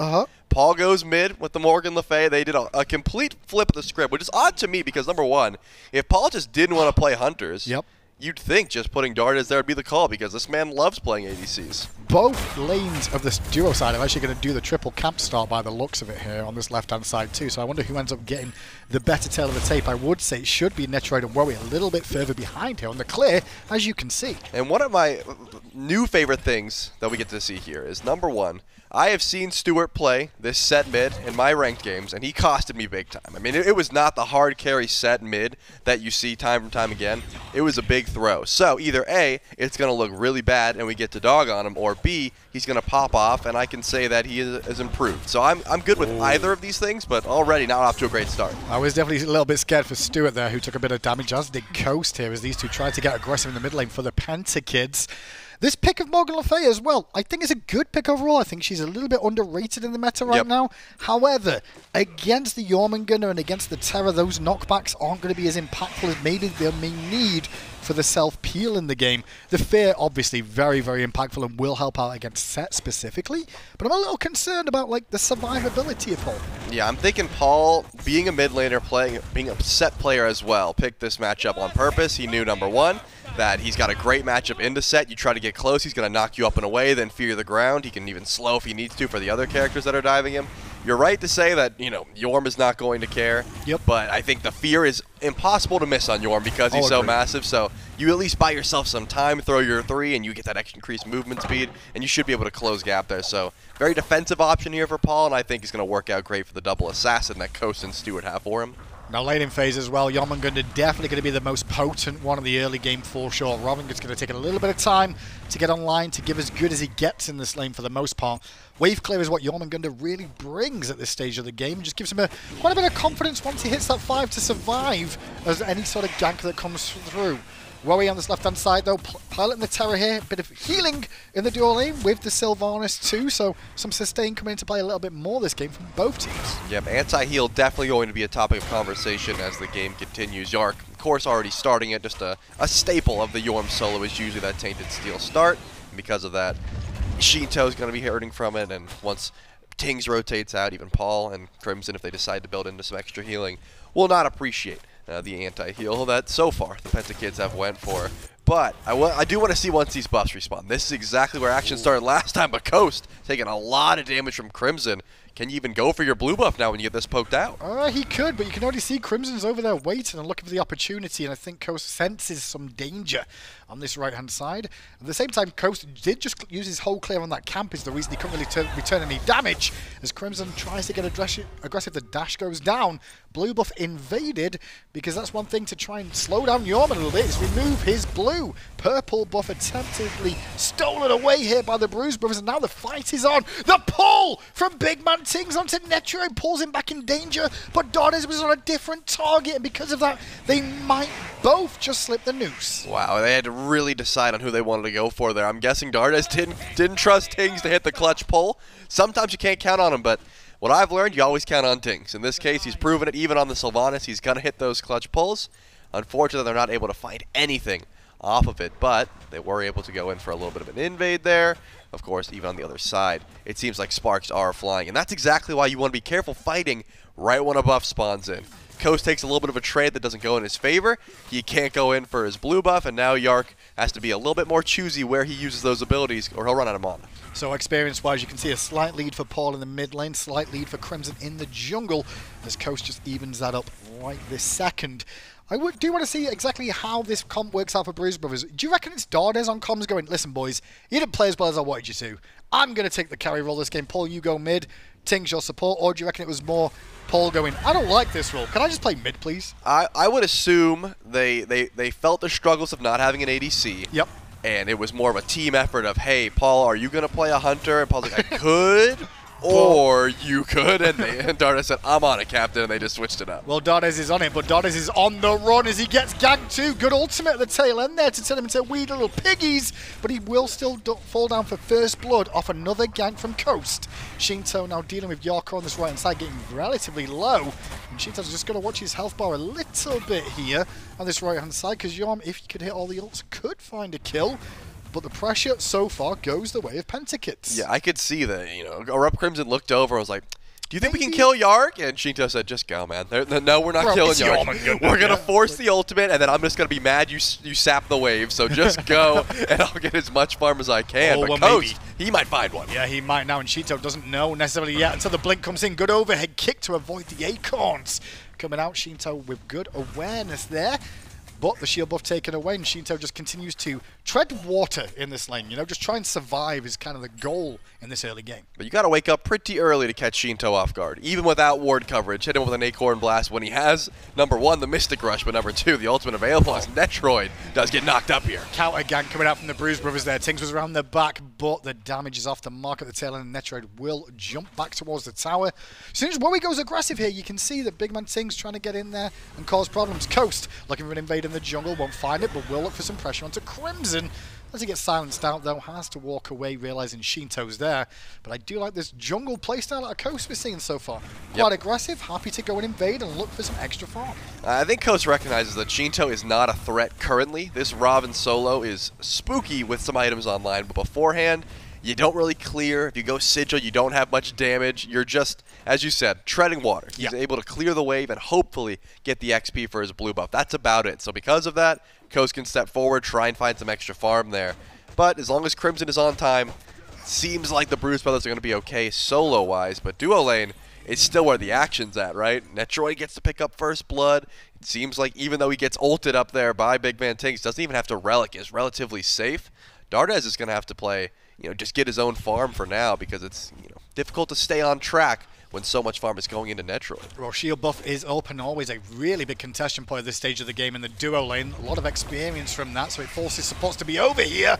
And now Wowy with a good ultimate and body blocks onto BigManTingz. VaporishCoast wants to kill on Dardez, though, and instead they're going to probably drop both kills unless they tower dive in for BigManTingz. Stuart once more, he's trying to find the kill on Dardez, but ring around the rosies won't be enough to bring the posies. It's going to be Stuart with a double kill. Wow. I mean, Stuart, that makes the perfect play. This is the strength of Set. You have so much movement to get across the map.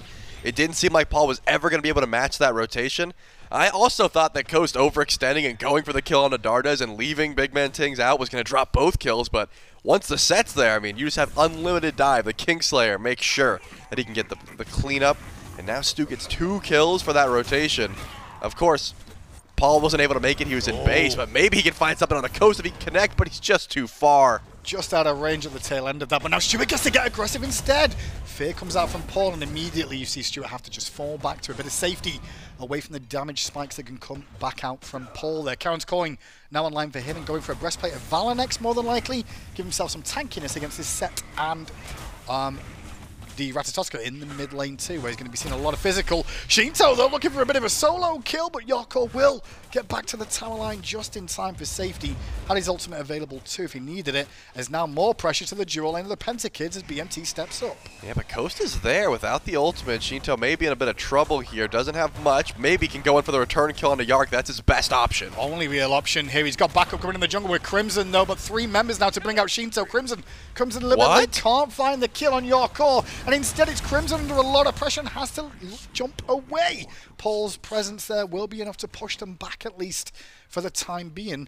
And it's now 4-0 for the Pentakids. They've just been choosing great targets. I mean, another kill going the way of Stuart. It really does seem like he is just rotating across the map consistently. A little bit of an ambush here from the Bruise Brothers. Beautiful blink going. Wow, he's getting low. Yeah, already he's a pick for so long there at the tail end.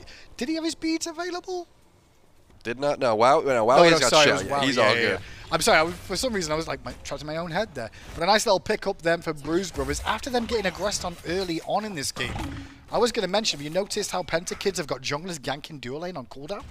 They just want to make sure, like, hey, we've done this, we've had this happen to us. We play carries, yeah, it's just like, just camp him. That's why they're going to get punished. See how hard it is to play dual lane as a carry, guys? Yeah, deal with it. Yep, and I think that's the reason Coast ulted Dardez back then. He's like, you know what? I know that if I was an ADC, I would hate if a rat ulted me instead of the free kill, so I'm going to make sure that, that you just see my pain, Dardez. So I think that is the call in this case. But Tingz has been setting up plays, man. I mean, sitting in the jungle, waiting for that ambush, finds the blink ultimate immediately. Dardez says, hey, Wild Hunt, I'm going to make sure that Wowy sees C-Chain, the pull back in. It's a great call. The Bruise Brothers need to try and find picks like that if they're able to, ease up this goalie that so far the Pentakids have been able to build for themselves. We've got a bit of a grouping around the Gold Fury there out of the Pentakids. They're looking for a bit of something if they could. Look for a cheeky start of the Gold Fury. Catch the Bruise Brothers lacking, but it won't be the case now. Instead it'll be a fight over the left-hand Harpies at this point in time. Kind of important because it can give some vision at times for the Oracles, but not those versions just yet. And we're just 2 minutes away now from the first Beacon fight. Beacon fights, how do you feel about them, Trelly? And second of all, who do you reckon's got the better comp for it? Well, I've been loving the Beacon fights, and I have to give credit to the Pentakids for now just because of A, the fact that Stuart has been making these rotations so much. He's been able to build his team a lead, which tells me if you look over at the opposite side, Dardez says, yeah, I could rotate to help, but I'd rather just stay and farm. That set looks scary. I'm going to do my own thing, and because of that, the first beacon, I would argue, is the easiest to give up. Once you go to that second beacon, then it's like, okay, guys, we already gave one up. That's scary. As an ultimate. Oh, Coast actually gets his dash caught there. He does, and now Paul's just going to find the last hits, and he will find it, but now Stuart's here too, and Paul's under pressure. Gets an Aegis to buy some time. Wowy rotating in, though, so Paul's still in danger here. Needs some support from BMT, potentially. The pull over the wall off the mark, and now Paul will end up dying. Bought a lot of time, and now Tingz aggressed on by Netrioid. The walls come through, but won't connect from Wowy. Stuart still chasing in for the kill, and a good ultimate out. Dardez will buy a bit of peel time for his support, but it won't be enough to stay alive. A killing spree now for Netrioid. Yeah, unfortunately for Paul, you just go too far. I mean, he's got so much CC, he's got so much survivability, but is not able to make it out. Crimson losing the trade against Stuart in the 1v1. Stuart might still go in with a skewer. Finds the kill. Stuart 4-0-2 now. He was 6-0 last game on the Merlin. Put this boy in mid lane. I mean, he can just play it all, it seems. Stuart controlling the map. I want to know why did Crimson even go in there? Did he think he could win the 1v1 with Kingslayer down? Level 11 to level 13 set. Doesn't even have a second item yet. You just don't have the damage to try and trade with set like this. Well, the beacon is about to spawn. The question is, who do you want to listen to, Trelly, at this stage? Well, last time we got better action from the Pentakids, and they're all in control, so I imagine if we go to the Bruise Brothers, we can hear them be sad, and that could be fun. You want to hear the Bruise Brothers be sad? Yeah, why not? All right, let's have a listen to the Bruise Brothers at this beacon. Oracle just won as well. Are they contesting or no? The rats here, you should probably come. Yeah, I'm coming. Oh, they're contesting. Yeah, rats like. I wanna. Hachiman. Okay. I'm on the way. Yeah, I'm on the way. I can go mid. I can go mid too. Yeah, I'm gonna blink on. You ready? I'm here, boys.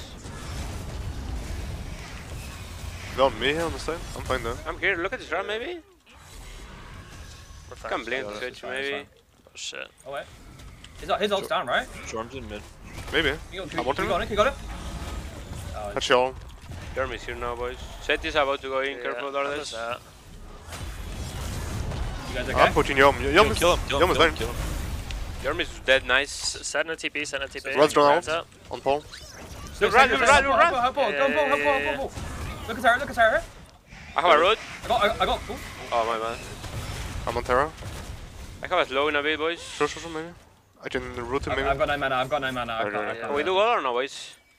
I have to damage average, but... I can tank forever with the healing. Yeah, Crimson's got 3. Yeah. Well, pretty clean out of the boys there for the most part. Only one swear word. Apologies for that. But I will say one thing that came up there, Charlie, was like, is it ultimate up? And Dardez goes, I don't know, maybe not. Yeah, that was my favorite comp for sure. Is his ult down? Maybe. And they still go in regardless. Well, they do get a Gold Fury after the beacon as well here, the Bruise brothers. So even though they were down, it appears listening to comms may help them out. And the other thing I noticed is that Tingz, goes in for the blind pull. Says, I got a pull. Sheento actually roots him in place to try and sets up, and because that Tingz misses, and she goes, oh, sorry. Yep. As if the setup for the pull was an issue. Unfortunate there. Could have maybe found another kill, but we do get to see the start. The wheels are turning for a comeback here. The Bruise brothers with some great target selection, and they also did not let Stuart absolutely pop off in a fight. Those two things going hand in hand. 100%. And they also dealt with the Jormungandr pretty effectively too. He kind of fell down pretty quick, but at this stage of the game, the Jorm gone for a bit more of the, the Chronos Pendant we see so often in the solo lane. Doesn't make you too tanky, though, overall, is the biggest problem with it. Sure, it gives you the cooldown reduction you really need and the regeneration of that mana, but still can cause a bit of an issue.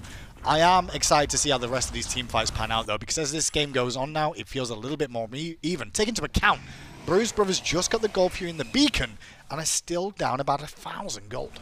Yeah, it's not going to be easy to come back from that. Shutdowns are in order. I think Netrioid and Stuart getting a death would help out, and that's what the Bruise brothers are looking for.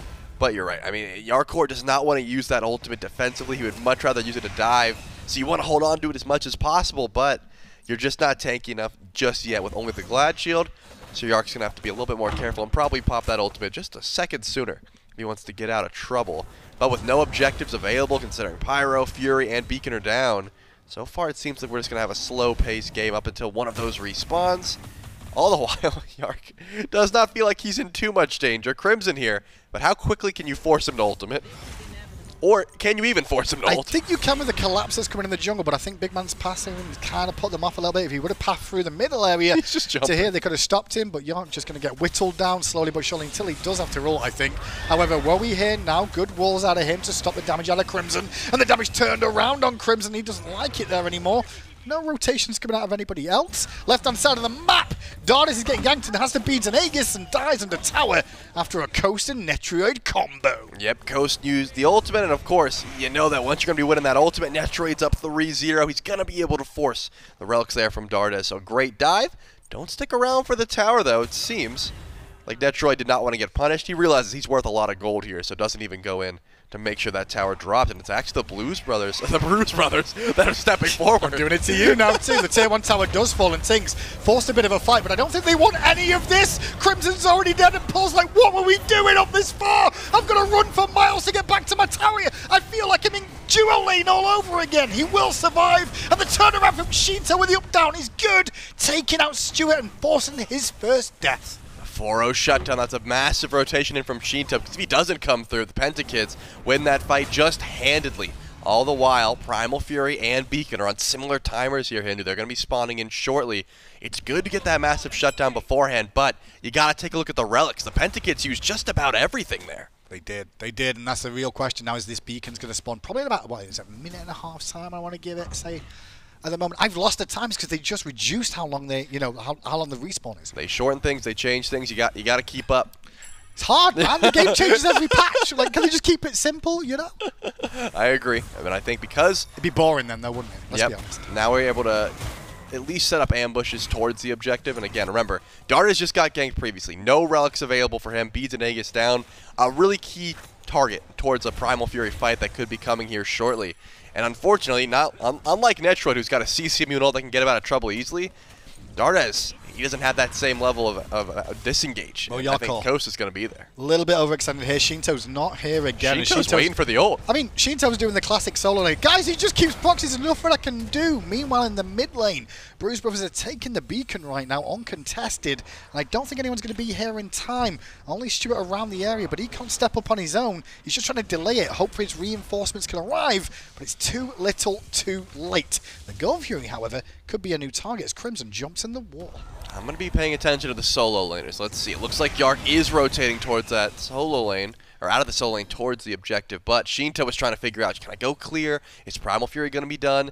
And it does seem to be the call. So we're going to have a true 5v5 towards this Primal Fury. It's been a lot of ErupTCrimson stepping forward trying to find poke, but ended up getting poked out himself. He can hide in the wall, though, so he can make the lives of the Pentakids very miserable if they try and step up without knowing where he is. Well, you can see the group in here. Looks like we are going to get a Gold Fury attempt. Let's have a listen into the Pentakids and see how they're feeling about this next Gold Fury.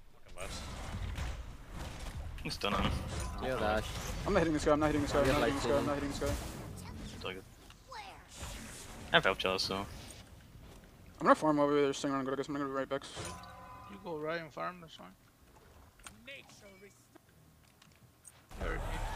Goes on the wall. Come in. Come left, get left. Yeah. That's Sylvanus ult. They're going down for Wowy. I'm fine. I'm farming damage. Yeah. Let's do that. That's fine. It's chill. Is it slow? We good? Yeah, we're good. Tell me if I need to come like immediately. That's blink on Sylvanus and ult, so. You wanna pull? Not pulling it yet. We're doing decent damage. I'm gonna heal up. I'm just pushing mid-rise, by the way. If they give me mid-tower, I'm getting mid-tower. If they give me mid-tower, I'm getting mid-tower. Ravana is coming to you. Okay, I think he went over, though. Yeah, there's Morgan. You can maybe bomb the T1 on the left as well. He's on green. Morgan's mid. You're on left. Yeah, I can come left. Yeah. I'm gonna go to Wukong right now. He's about to die. Is it? I'm coming. Here. That's Sylvanus. That's current ult. I'm backing up. I don't wanna die. Yeah, I don't wanna die. I'm backing up. I still have shot for you guys. We should get him. Yeah. I'm backing up. I'm getting tower. They're probably trading power right now. There's not a map at all. Can we pull this or no? They're just like not here at all. Yeah, sure. Our vision's really good on left, so we see if they. I mean, Sylvanus is there. They cannot be. They just have to be on power. No, they have to be on power. Okay, they're not power. I have to left or loud. Can you solo pyro? There's clear here. I can fight this guy. I'm fighting this guy. I'm coming. I'm here. Okay, it's just you. Oh no, it's there. Can you tank? Yes. Nice good shit. Nice good shit. Can we pull fight and actually? I'm 1 HP. We still have to reset. We'll both have to reset. Actually, I'll help you. I'll help you with pyro. Morgan might come. Morgan is coming. She is coming. Okay, this is bad then. I'm gonna push right. You see Robin? Yep. Yeah, I'm just gonna farm right here. I'm gonna get really fed. We don't need casters anymore, do we? We can just do that on cooldown. That'd be great, wouldn't it? That's a good time, number one. And number two, I think everything Stuart said there was on point. I mean, he knew exactly when to go in. He knew what he could get away with. And also, he's like, look, they're probably on Pyro. We can pull gold. No, they weren't. It would have been a great call, but the Bruise brothers were in base, man. They were not set up to make for a counter pull at all. How calm are the Pentakids, though? They're just like, talking through comms of like, we're good. I like hearing Netrioid going, I'm just farming damage. That's a carry line if I've ever heard one. I'm just farming damage for the sake of it. But they take the tier 1 tower on the left-hand side. They win a pretty good fight in the jungle here as well. Force a couple of relics, but they don't get an additional objective in that. No. All the while trying to, keep the authority of the lane going, I guess, and they've got a good position to do so. They certainly do. And you can tell that once Stuart saw exactly how much damage he could do towards Sheento as well, it was the immediate reaction is, I'm not hitting that guy, bro. I used one ability. You guys are wasting your time trying to kill Sheento. That's big for Bruise Brothers, though. Just getting that pyro, and maybe they could contest the gold. They might just be giving it up, though, by the looks of it. No one really in a position, so at least they trade out based off a situation that, in my opinion, it could have been Pentakids getting both if they looked at it. But Coast is on a ward, and they find him. But the blink ult does not land as Coast dashes away. Still has his ultimate if needed to get out of danger. Yeah, he's never going to be caught down here. He's got his ultimate to escape if need be. And of course, it seems like Coast is going to run right into Dardez. Can Dardez actually cut him off is the question. I think he's too fast to try and catch that Bramble Blast, and he certainly is. But you get the Pyromancer, not the worst call in the world. You know that Primal Fury is going to be going down. And of course, the Bruise brothers don't really want to step up to a fight just yet. So, not the worst consolation prize. I think the big issue, however, is that Crimson's not getting farm. Level 16, down 3 levels. That's the biggest deficit. Of course, Dardez is stuck underneath this tier 2 tower. He might walk up into a gank, though, if he doesn't check his corners here. Oh, he's going to walk into it for sure. There's nothing he can do. Trapped from both sides. Stunned in place by the Acorn. Tries to dash back to his tower. But the backup of Netrioid is there. And a good collapse from the Pentakids to pick up a kill onto Dardez. Poor lad had to put himself in this position. The good news is, you know, like, I mean, it's not good news because we get a game 3, I guess. That is good news. That is good news. If this goes this way, it certainly looks like it's going to. Yeah. It does, especially with how Pentakids are playing. But let's be honest, game 1 was kind of similar. Pentakids were up, and all of a sudden, Bruise went, let's group, and then it changed. Will seem to be that the Pentakids have corrected some of their mistakes, so they've been pretty grouped up. I don't think they've been giving away too many picks, considering it's 12-4. It's just Wowy capturing the beacon now, but it seems like no one else can step forward because everyone's playing zone duty. I mean, Netrioid and Coast are stepping forward just to make sure no one can walk in. Last time the Titans went up mid, we didn't see much from it. This time around, though, curious if the Pentakids want to try and push in, grab a tier 2 with their Titan. Do the Bruise brothers want to say, hey, we know they're going to group up towards Titan. Maybe we can go for a cheeky fire pull. There are some plays that can be made here if your ward coverage is pristine. Keep an eye on builds as well. Mainly not because I'm interested in what these guys are building, but more, do they make mistakes and does anybody on social media call them out for going, what are you building that for? That makes no sense. I've seen that Paul in particular is the biggest believer in Sands of Time over anything. Like, usually this build is pretty par for the course, except you get the conduit gem instead, right? You get that extra ability damage late game and upgrade so much better. But Paul in particular is just a believer of, hey, I'm getting the pendulum and I'm getting breastplate. That's where my cooldown comes from. I don't care about Chronos pendant. That's the build and I'm sticking to it. Jarcorrr under pressure from 2 again. He is tankier this time around, though. You can see he understands how tanky he is as he just weathers the storm. Is that a prophetic cloak? What? Prophetic cloak 5th. Anyway, back to mid lane. Crazy fight going on. Coast running for the hills away from Paul's ultimate. He will dash away to safety. Now Wowy could be at the tail end with a root combo. Good dash away to avoid some of the damage outcoming and juke the CC. He's just trying to buy as much time as he can. Avoids the knockup. Can't avoid the damage down at the tail end, though, as Netrioid now dealing with the Titan that he's pushing down the left-hand side. I mean, you'd much rather trade not Wowy for Dardez here. I mean, Dardez is the one who needs farm. He's 1-6. He's not going to be level 20 for such a long time. Netrioid is in no sort of trouble here. He can just dash away, but it looks like Sheento's going to be able to dive this. No one else is helping him out. Well, who's going to get there is the question. That's the problem. You've already got rid of Wowy to stop that. Netrioid's still alive under towers. Paul comes in, though. Great damage. And Paul will secure the kill. And 4 members stronger than the Bruise brothers. In comes Coast, looking for the pickup kill on Crimson. Next on the list, what is the target? Well, on the front lines at the moment is BMT. But trying to get to the backside of Paul, who's still full health, could be a problem. The ultimate out of Jarcorrr to give some space and look for some knockups. Gives a bit of poke damage, but no one's dying just yet. Stuart looking at Paul as Paul looks at Coast. Jarcorrr trying to zone away the back line for the most part, or should I say the front line that are chasing in to help out Paul, who needs some peel. But Stuart and Paul still going at it, and still Paul alive. Aegis away from the damage on a Jarcorrr, but can't stop the bellows and the skewer out of Stuart. Does Sheento have the damage to kill Stu, though? It doesn't seem like it. Jarcorrr has to be the backup kill, but I don't even know if they have the damage to try and kill Jarcorrr. The Bruise brothers are just dropping everything. They are. But Coast, is he going to go in? It looks like he should. Has he got a blink available? He does. He wants a blink Acorn looking for a target, but they sense he's there. And Ravana won't be the prime one. We've already seen the overhead kicks come through. Crazy fight. Technically over something, at least, with the Titans being there. But it all comes for naught. Gold Fury's Pyromancer's back on the table. Yeah, it seems like Paul, if he just had a little bit more damage, would be able to pick up some of those kills. I guess the benefit, of course, is that Stuart wasn't able to find the kill onto Paul because of that extra protection he has. Tell me Paul is going to be able to get online. I thought for a second more tank stats would come his way, but it looks like an ethereal staff last item or maybe even a gem of isolation, something to help him survive in these fights could be the call. And once again, it's Coast bullying Dardez at this tier 2 tower. Pulls the beads essentially for free, didn't have to use much to grab it, and now Dardez is once again in a bad spot where he wants to sit in lane and farm and get level 20, but now he doesn't have beats. How safe can he be? Funny enough, though, going back to that team fight, seeing Sheento versus Netrioid is a kind of a throwback to former teammates themselves. And you saw Sheento really trying to take it to Netrioid there, but Netrioid kind of stood his ground under the tower, realizing I'm probably not going to escape if I just keep running, but maybe if I deal damage, I can force them back. Yeah, it didn't seem like Jarcorrr was going to let him go down without a fight either. Once the Yorm rotated in, there was a lot of peel, and Sheento's like, all right, he used everything. Now this tower damage is starting to stack up. They found Netrioid in the jungle here. He didn't panic, though, straight away. After the blink, he'll ult the ult to get away, and then Sheento will celebrate ult to make sure he chases. Wowy now a little bit overextended, but it's Dardez under pressure from Coast. Good ultimates coming into play, though, to slow down the aggression onto Dardez. Now Jarcorr's in the fray, and BMT could be a target. Dardez's dash is down. He's a more prime one for them if they can find it. Yep, Dardez taking a lot of damage here, but now Wowy might have overextended, has the dash to get out, and Jarcorrr forced into the World Serpent or trying to retreat. It's actually the Bruise brothers who are wanting this fight. It's a tale of game one all over again. Pentakids took a lead, but once Bruise brothers started to group, things turned around. The Pyro is dead here. The only option is the FG, and the Bruise brothers are going for it. The Pentakids have no ultimate to try and defend this. Coast is nearby, no blink, just has an Aegis and an Acorn Blast essentially to try and steal, while Sheento and ErupTCrimson are playing zone duty. Yeah, Sheento versus Netrioid is an interesting one there as he loses half his health to the damage out. The slowdown of damage from Bruise brothers.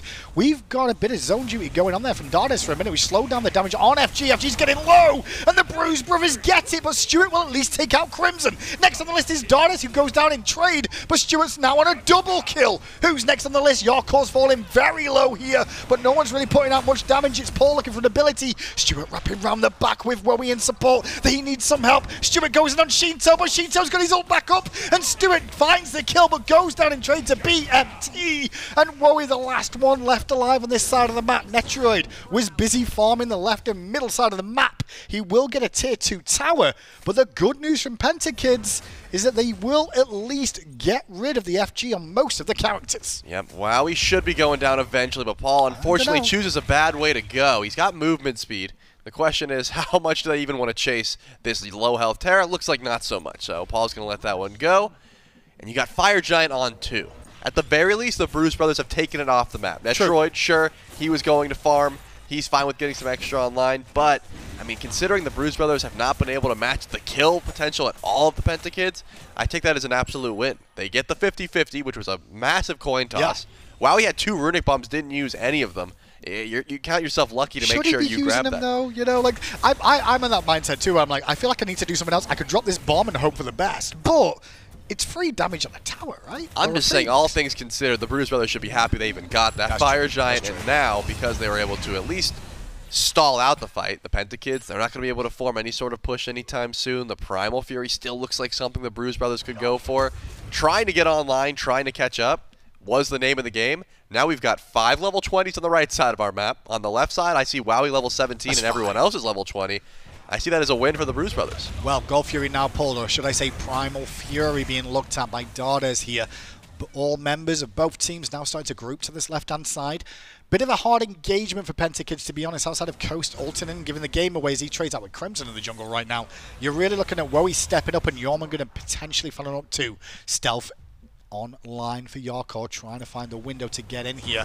But they're just trying to position to make sure they don't get this for free, the Bruise brothers. Pentakids have to try and stop them. They certainly do. Coast once again with a beautiful wraparound, but he doesn't know if he wants to go in just yet. And Crimson actually spots him out and gets some good return damage. Yeah, really good damage. That's really going to slow Coast down and wanting to be aggressive here. He will go back to farm up some mid lane a little bit, keep some sustain going for himself.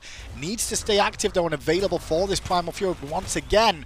That's what they're trying to do here. Bruise brothers whittle down the health bars of the Pentakids. Ultimate from BigManTingz. Can't find any knockups though. The both targets he hit are unknock-upable in that stance, and it looks like once again Crimson is playing zone duty. But the Bruise brothers, they're going to lose Fire Giant if they don't make a pull quickly. It's just trying to get poke onto Wowy seems to be the call here, and they don't know whether they want to start a fight or just continue this dance. I think both teams just struggle with engagement for the most part, and that's one of the things you're going to see with this. Jarcorrr base, and I think Sheento may have spotted at least one of the bases come through there because Wowy went back, and as soon as the front line goes back, the Pentakids retreat and the Bruise brothers take a Primal Fury. They will at least get the Pyromancer. They will get the return.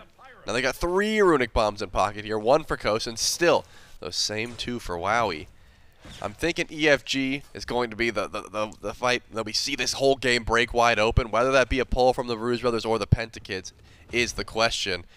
Netrioid itemized into crit. He's got the rage now, so they do have a lot better damage consistently compared to Dardez, but because ErupTCrimson can just tear the veil twice, they also have a lot of burn on the side of the Bruise brothers. So both teams have the ability to just do a Fire Giant if uncontested. If no one's got ward vision, if no one's around, it could certainly get burned through.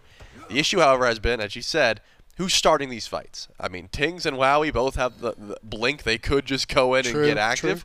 I'm thinking if that fight were to continue, and I think the Pentakids realize this, it's just eventually Tingz is going to get lucky and pull someone in. And once he does, the fight's going to get started. Do we want to sit around and wait for that to happen, or should we just go get a return? That same sort of dance could happen at EFG. Yeah, that's a very good point. This is only set 1 of this weekend too, and it's only Thursday.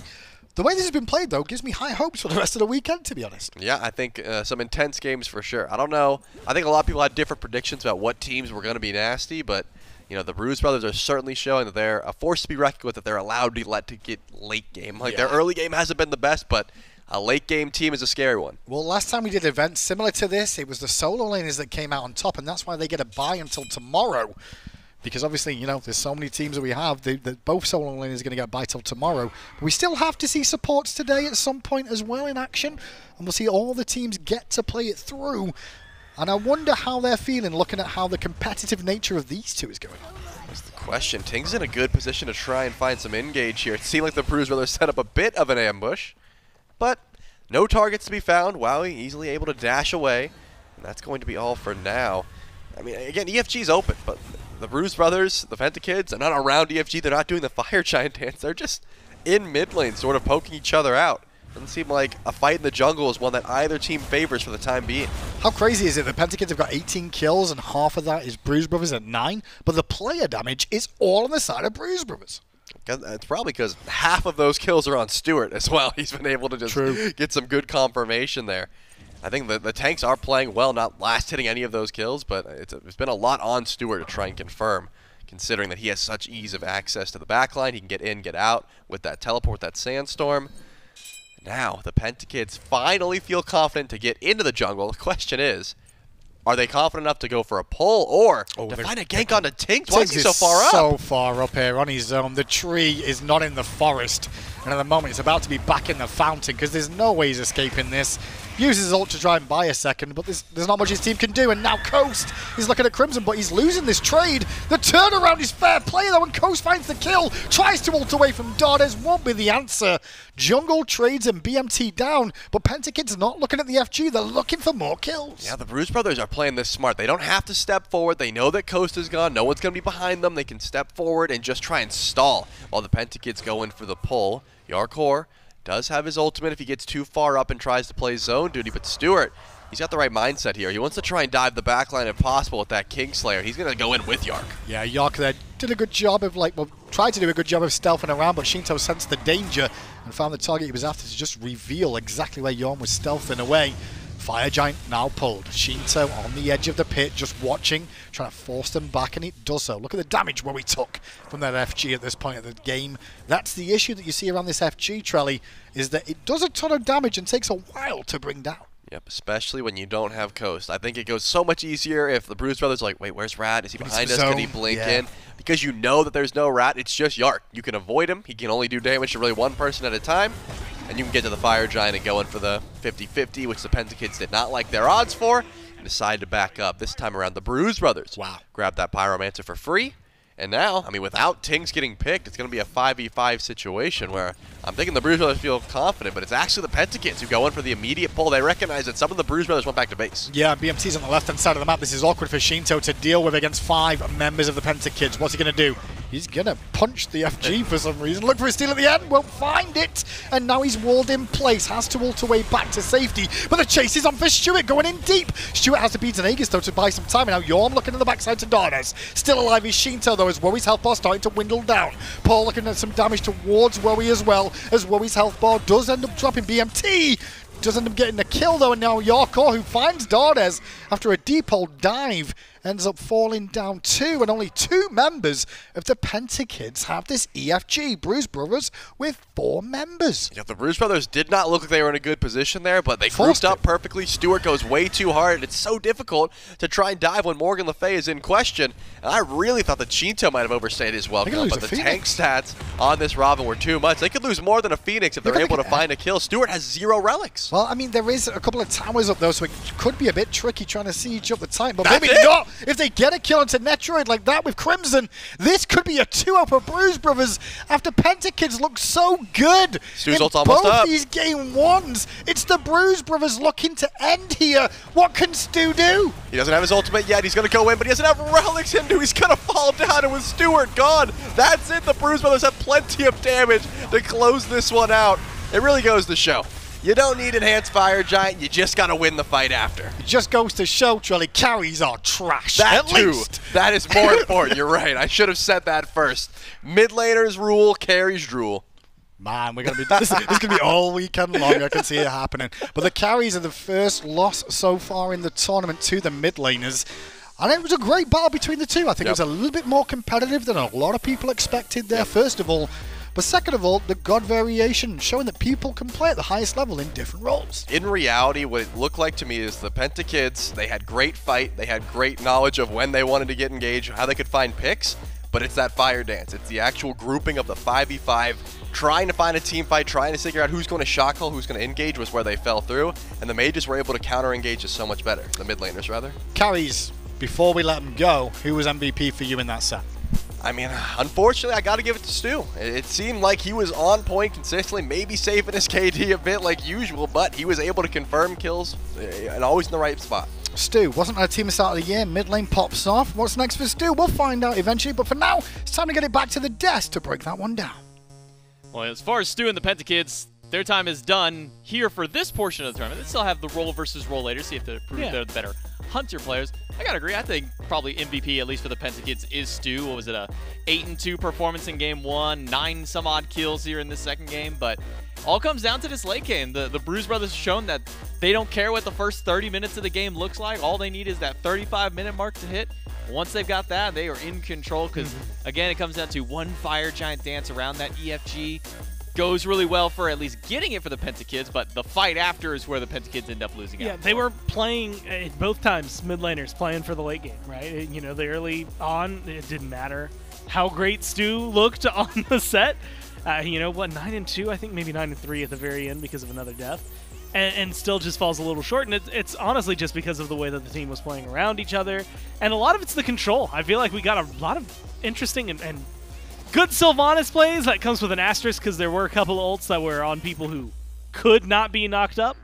But it did really find a lot of CC. I mean, look at every single one, at least that we've seen so far. And I anticipate that we're going to continue to see are going to start with some sort of control from the Sylvanus. And it's just that setup into the damage they had. Sheento playing a god that takes forever to kill anyway. Feels like it really gave him a lot of opportunities to continue to fight in battering ram style against the Pentakids until eventually they found the openings they needed, the objectives that they needed. They find themselves a pretty easy lock. There's also just like team grouping, stuff like that. Good lockdown, little moments like this where a kill is almost not going to happen, but they find exactly what they need. And when you line it up that easily for your team, whether it's the front line or the back line getting the damage done, the stars align for them in the team fight, and that's just where they want it. And this last little team fight, Sheento is also able to just go massive. Tries to step up to stop that Enhanced Fire Giant from going down. Doesn't end up doing that. Has to use most of his resources to escape. And he got one little moment where he gets a Scorching Blink through a few different people, I believe. Wowy goes down to the Scorching Blink damage. He's able to run over towards Jarcorrr, get a kill over there at the exact same time right after that one. So good plays overall. Wow. By the Bruise Brothers, waiting for the end game over anything else. It's almost criminal. I mean, look at the KDAs. You wouldn't be able to guess which team won appropriately based on that. And that's what's crazy. I mean, you got the 9-3, 6-4, 5-2 front lines, you know, with 3 deaths each. Nothing too crazy coming out from the Pentakids, but that kind of goes to show where things were falling apart for them. The team fights, a lot of the deaths they did accrue were because they were separated. When it comes down to the objectives themselves, you've got just good play. That first Fire Giant going to Bruise Brothers was a huge deal. And I think that set them up for success. But even at the end, like, Chel had kind of hinted at it. I wasn't feeling it. I didn't know if they could actually end until they got that last kill onto net. And it's just because there were 4 towers up. When they get those 3 kills to start running down, felt like maybe the Titan would be too tanky, but they trusted themselves and they went for it. And that's just the mid laners kind of knowing what their damage numbers are. You got to make sure that you know how much damage you're able to do towards these objectives, towards these Titans. And the Bruise Brothers are able to win themselves out the 2-0 for themselves. They're going to move on in the bracket. Unfortunately for the Pentakids, in the initial bracket, their run comes to an end here. But one thing that we do have is a post-game interview. We've got Charlie standing by with Sheento from the Bruise brothers. That's right, we got Sheento here. It's hard to say, I was going to say the mid laner, but no, you're not the mid laner. You're the solo laner for the Bruise brothers. We had quite the matchup here, but I got to ask you about a couple moments. Number one, the big difference for me was your guys' early game was a little slow, but your late game was nuts. You guys think your comms were just better or what? I feel like we're mid laners, so we know how to stay calm and we know to like have patience and like know the opportunity to win the game. So we just like wait and in the game it's it. All right, yeah, we got to listen into some of your comms, and you guys did seem to have at the very least target selection down. You know who you wanted to kill, you know you wanted to go in on. And I do want to ask you about one specific moment in game number 1, if you remember. Crimson was doing a speed buff. It got the better end of him. Is he just not familiar with the attack? I need to know because we didn't listen. Do you know what did he say when he died to the speed buff? Say, oh shit, I didn't know I don't have the damage or something like that. We were like, oh, they're gonna do fire now because our jungler died to the speed buff. So it was like, we need to like, and it was done. There you go. You guys clutched up. All right, one last question for you. I do want to know about the switch up with Paul. It seemed like he was an ADC in game number 1, but did he not have a good time? Did Dardez really want to play ADC, or you guys always knew this was a team comp where you guys might be able to switch up some roles? We knew we would have like Paul maybe play mid or like ADC, and then Big Man was like, hey, let me play support. I feel like the support, I feel like the Sylvanus versus Seth, it was a good matchup, and I feel like playing, and we just played. There you go. Seems good. You guys have proven that you're a threat, that the mid laners are here to, you know, prove their dominance on the battlegrounds, and thank you so much for the interview. I'll let you get back with the boys. We're going to throw this one back to the desk. Yeah, thank you so much, Charlie and Sheento, for the post-game interview. And that's it. Unfortunately for the Pentakids, their run is over, but we can look forward to more Bruise brothers as the week continues to go on. Obviously, that's going to be the end of them, at least for today. We'll get to see some more gameplay from them a little bit later in our week. We can take a look at the bracket and see exactly where this now lands the Bruise brothers. Well, they're going to go into the solo lane Sluggers for their next matchup. And if you aren't familiar as to who's on that team, because maybe you missed the graphic a little bit earlier, don't worry, I'll help you out. Solo lane Sluggers is SOT, Nika, Baskin, Ducky, and Julio. What a nice prize the Bruise brothers have gotten. They knocked down a couple of hunters, and now they get to go against what is kind of predicted to be one of the top teams coming to this event. All the solo lane teams, they got themselves a bye round because they had won the last event of this style, so they get to skip through the first day of play and wait for their opponents of the first and then the second match. Respectively, Fonzo Fam will get to play the winner of Duo Q and Nacho Gang, which will be our next match coming up. Duo Q, remember, Pagon, Benny Q, Venenu, Snoopy, and Hawk. Meanwhile, for Nacho Gang, it's Captain Twig, Sam for Soccer, Panatom, Sino, and Worst Turtle rounding out their roster. Should have a very fun one for our next one. In fact, getting to see both of our mid lane teams here in the first couple of sets at the immediate top of the day. Potential for both of them to now move in. When I remember whenever we were talking to Venenu, who actually is the captain of this team, you know, I was talking to him during the divisional, so I said, you know, what do you think your chances are for Roll Stars? At first, he wasn't very confident, but after he got his draft, during that draft show, he felt like he may have had one of the best rosters here on the field. I mean, he really should, right? Pagon has a god pool that allows him to play in multiple roles and has played multiple roles. Benny Q, guess what, has played multiple roles and has a god pool that allows him to play multiple roles. Snoopy has played multiple roles and has a god pool that allows him to play multiple roles. So you got 3, like, off the bat that immediately allow you to go, allowing Vin and Hawk maybe a little more comfort there. So I'm really excited to see what that team's going to have to offer. Yeah, I'm excited to see what Duo Q and what Nacho Gang both have to offer for us. And luckily for us, we can jump ourselves into a nice little break, and in a few minutes, we'll come back with our second set.